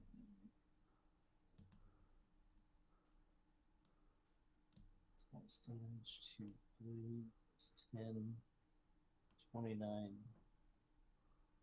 39 plus 46.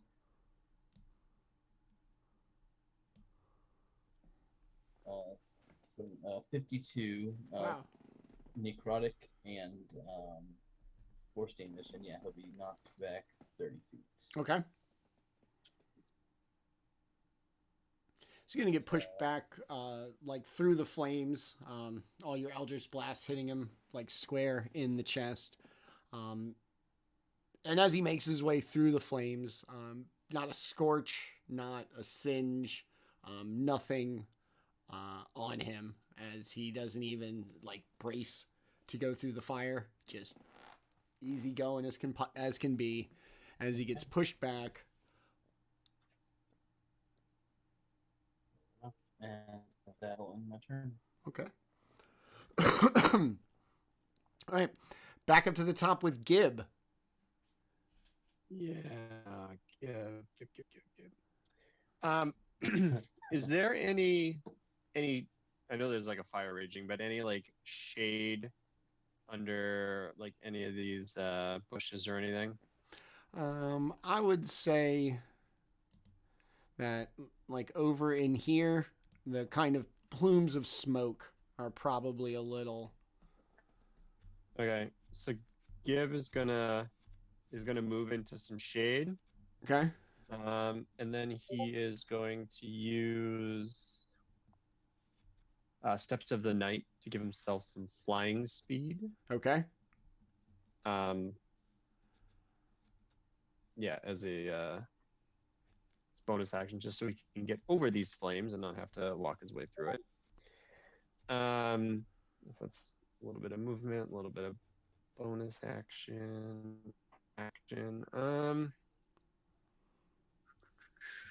do I want to do?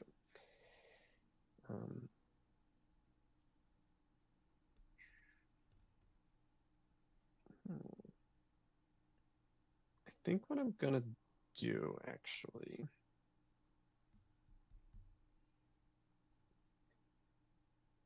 That's 30 feet. I think I can do that. Oh shit. Okay. Oh, I'm gonna move my moonbeam. That's what I'm gonna do in my action. So I'm gonna forego the two fire elementals there, and then move it on to the fella up there. How big is it? The moonbeam. Mm-hmm. So it's what, a 5-foot radius? Mm-hmm. Yeah. So 40 feet high cylinder. Okay. But... Yeah. Yep. Okay. Good. All right. It is going to be the elemental's turn. They are going to slide over to Umdar here. From the flames, they're just going to pull 2 kind of obsidian flaming scimitars, and they're going to slice at Umdar 3 times each. Dirty 20, 16, and a 9.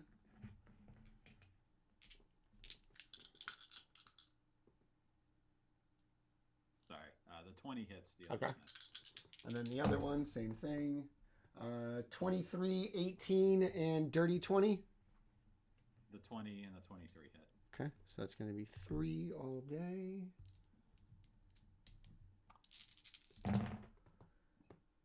4, 6, 7, 8, 12. You're going to take 24 force damage as they're just going to like smash down on you with these obsidian flaming scimitars. That's going to be it for the elemental's turn. Daemion. What type of damage is it? Force. Okay. All right. We have a summoner on our hands. Okay. Kill the summoner.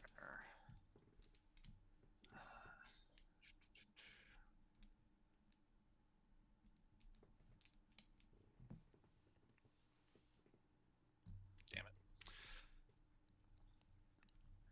Well, just gonna have to go over them, I think. Continue dealing with this guy, because he's turning out to be a bigger pain in the ass than I had anticipated. So let's try more booming blades. So it's a 30 to hit. Think Yeah. that'll get it done. Yes.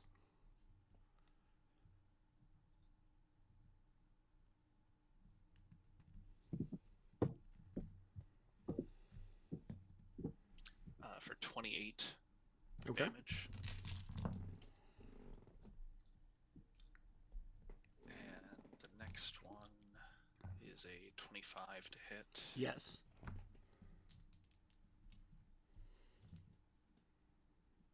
Damage rolls have been pretty solid so far today. Ooh. That is a 32 damage. Oh, I thought you were going to tell me a 32 to hit. I'm like, yes. Okay. You're really good just going to wait. Is that it for your attacks? That's my tax, yeah. Okay. You're going to just absolutely wail on it. And as you do, it seems to be taking more pleasure in the punishment than you are. This is, joke's on you. I'm into this shit. As you just wail away on this thing and just as bloody and battered and like literally burned from radiant energy as this thing is, it just has this maniacal like laugh. It's going to spit out some blood. It's going to rake at a big like blister from the burns on the side of its face. It's going to look up at you, Daemion. Just laughing. Your brother in arms, the champion I'm pledged to, will be disappointed to know that you fell for this minor distraction. I am not... It's going to cough up some blood. I am not the harbinger of doom that you are looking for. Another one of your kind is here, and is here for what is due to him. The seconds I waste here on you will be inconsequential. Your death will be meaningless. He's going to laugh, cough up some more blood. It may be meaningless, but my master, the true champion, is already on his way to steal the artifact while you're out in the woods playing with me. He's going to kind of fold up on himself, and everybody currently within any of the realms of fire. So I guess this is going to be Umdar and Daemion. I'm going to need you to give me a dexterity saving throw as the fires are going to flash from the middle and just burn out in this amazing flash of fire. Am I still within your aura? Oh no. Oh no. I was not anticipating that.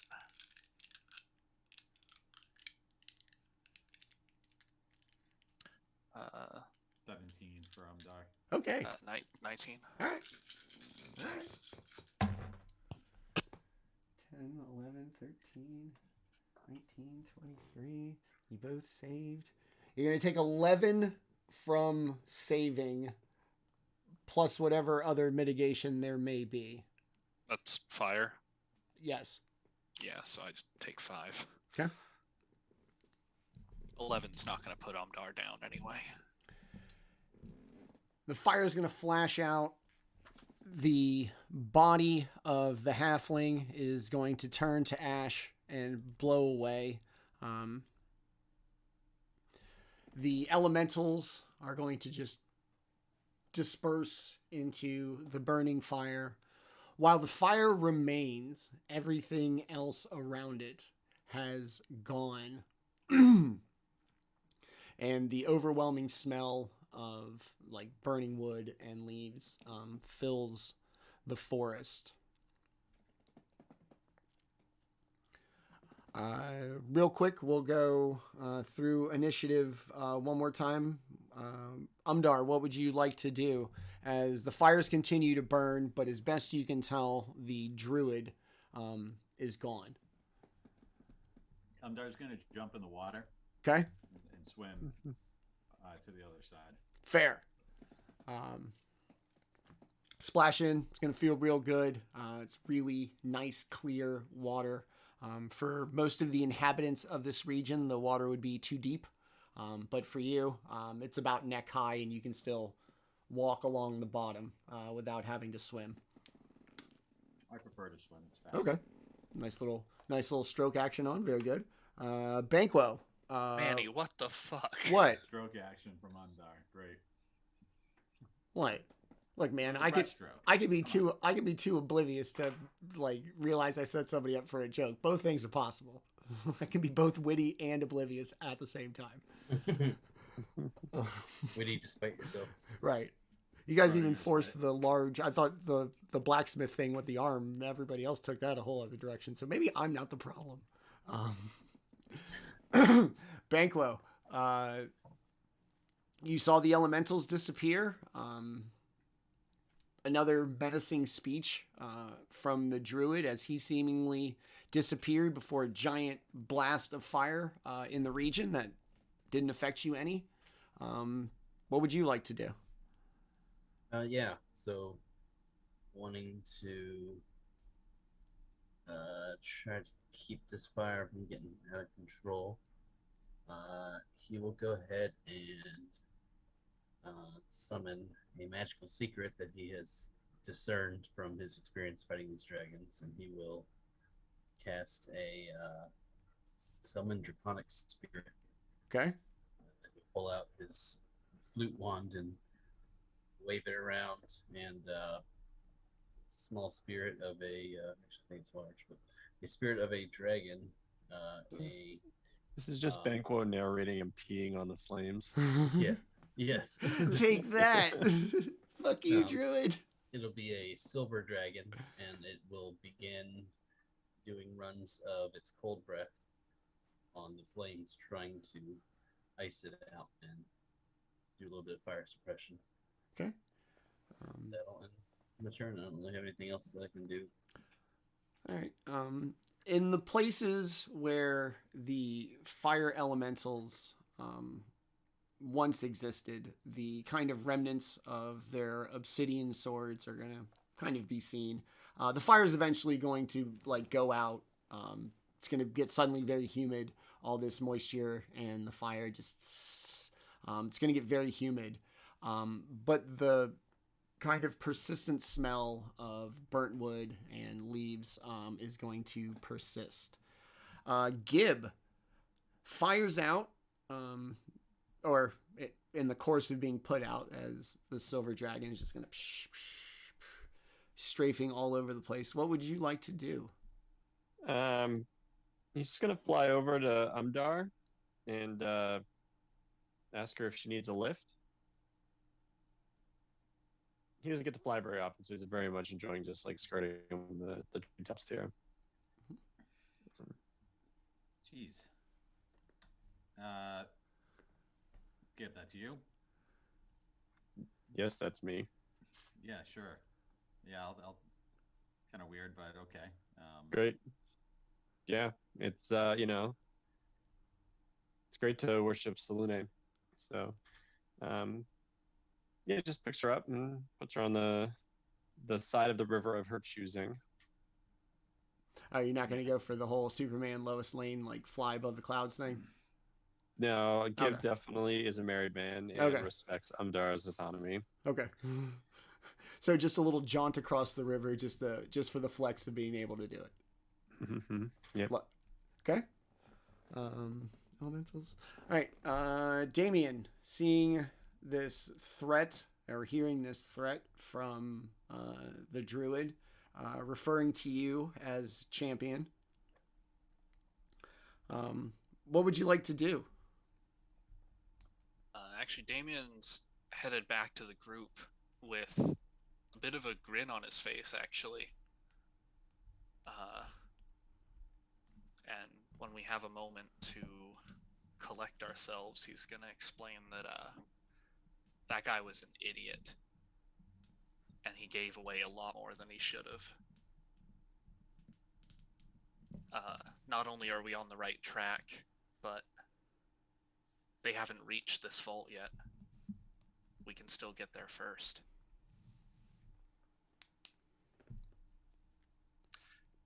He was pretty cocky, thinking that the, 18 seconds we spent dealing with him was gonna delay us enough for his, champion to get to the, like, what a moron.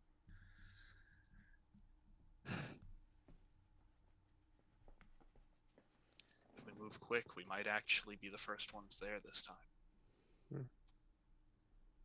Okay. All right. That seems like a good place to end it for the night, having defeated the druid and faced with a choice of how to proceed. You've watched us. It's been a while. We're so glad to be back. And even despite the time off for Hurricane and work and all kinds of things, you saw these amazing people play these characters so very well. Behind them, they're even better people. Before we get out of here every night, we give them a chance to talk a little bit about themselves. We'll do a little channel business, and then we will get out of here. Let us start. Let's start with Gib. We already know, I think, your big highlight of the day. Beyond your new little cat burglar buddy. How'd you like town, and how are you feeling about the current maybe turn of events? Yeah. Well, Gib was, very happy to do a little bit of shopping. But yeah, getting out and finding some halfling torch just burning up the forest was kind of odd. A little strange that he kind of snuffed out there. It was a little too far to kind of really fully understand what was happening. But yeah, very, very interested to see what happened, or to learn more about what happened here, and then what's going to happen at the ceremony. Very good. And then tell us about our friend Eric. Yeah, so I've been playing now for almost 6 months now. It's been a lot of fun. I'm glad, Manny, you seemed to weather the storm this past week pretty well. So Yes. happy that you were able to get through it and then be able to run this game for us tonight. I really appreciate it. Yeah, I missed you guys. Yeah, excited to be back with all you guys. Awesome. Thanks, buddy. All right, let us slide over to our very confident paladin.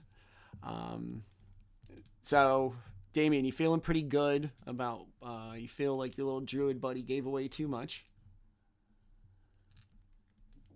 Yeah, he had a big mouth, and I think this is the first time that we've gone after a vault that we've gotten a lead this fast,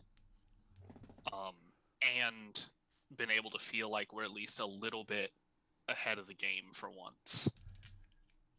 We've been playing catch up for so long and struggling against all these different forces, and this time for once it feels like we might actually be able to take the edge. Hey. All right. Like I said, totally change the pace. We're going to have a nice kind of normal, happy village for the most part. Minor problem. Yeah. Total new leaf in this segment of the narrative. So I appreciate that. And then tell us about our friend Raz.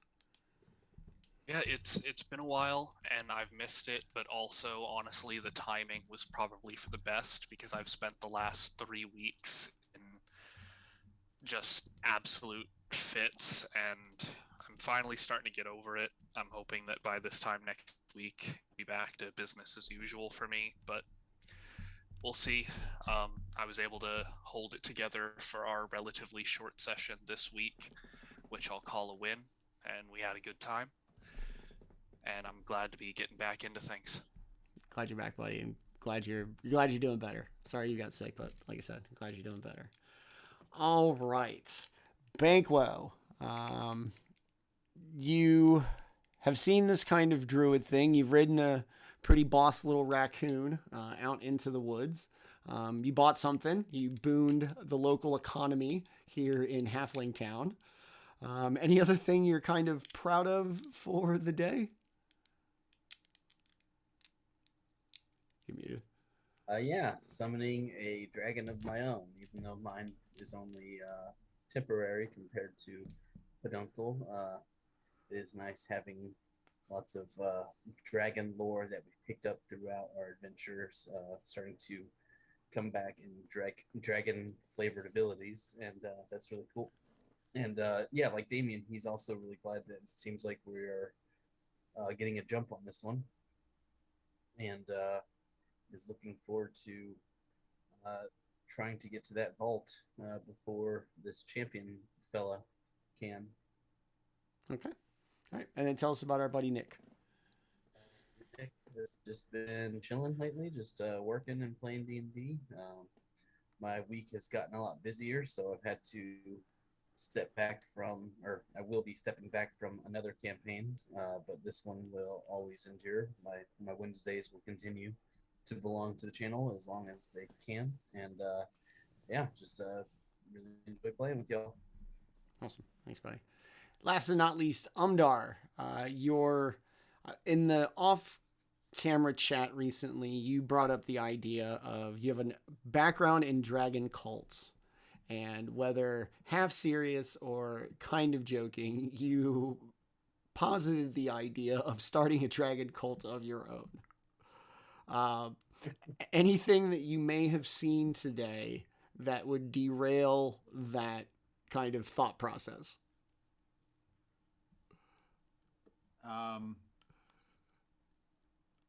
That's a great question. I think given the company that she's keeping, I think that she's been successful in accumulating a following of true believers here. So what if instead of destroying dragons, we worship them and I'm in charge? Like, we already know each other. Like, we just got to just switch up kind of our operating procedures here. I think we've got something. Hey, Umdar's got some ideas. We can kill dragons and maybe see what this resurrection spell has in store for us. I have this potion that might come in handy. It might be one way to convince these dragons to get on our side. That's just a thought. We'll see if the opportunity to test it comes to pass. All right. And then tell us about our friend Tim. Sure. Just kind of working for the weekend as usual. Loving my Wednesdays. They're Star Wars in the morning and D&D in the evening. So I know you were talking a little bit about Andor before I jumped onto the Zoom meeting, but that's been like sweet black tar to the veins. Yeah. I always need more Star Wars in my life. I'm gonna watch it as soon as we're done here. Awesome. Thanks, buddy. So glad to have everybody back after a couple of weeks off. Like I said, this is one of 3 shows that we do here. This one's very special. I chose this group. We're doing a narrative I wanted to do for a very long time, so I love this game, and I'm glad we could get back to it. That's pretty much going to do it for us tonight. You can join us Friday at 10 o'clock p.m. Eastern Time here on the channel for our new mini-series Legacy of Blood, Drow Family Tale. As we deal with 4 Drow siblings now on the run from the entire city of Mezzo-Baranzan as the Drow have turned on them and decided to eliminate their entire bloodline. So tune in for that and then back again on Tuesday with What Lurks Below, our guest little DM project with our guest DM Sam, where I get to play with our flagship Tuesday group. That's a lot of fun. And then if not, join us back here next Wednesday for the next episode of Dynasty of Dragons, which I believe will be episode 25. Nice big round number. Very excited about that. Thanks to everybody who watched. Thanks to our new follower. Really appreciate it. If I don't see you sometime next week, hopefully we'll see you back here next week. Thanks for watching. Always remember, I love Dungeons & Dragons and the people who play it. And we'll see you next time. Bye-bye.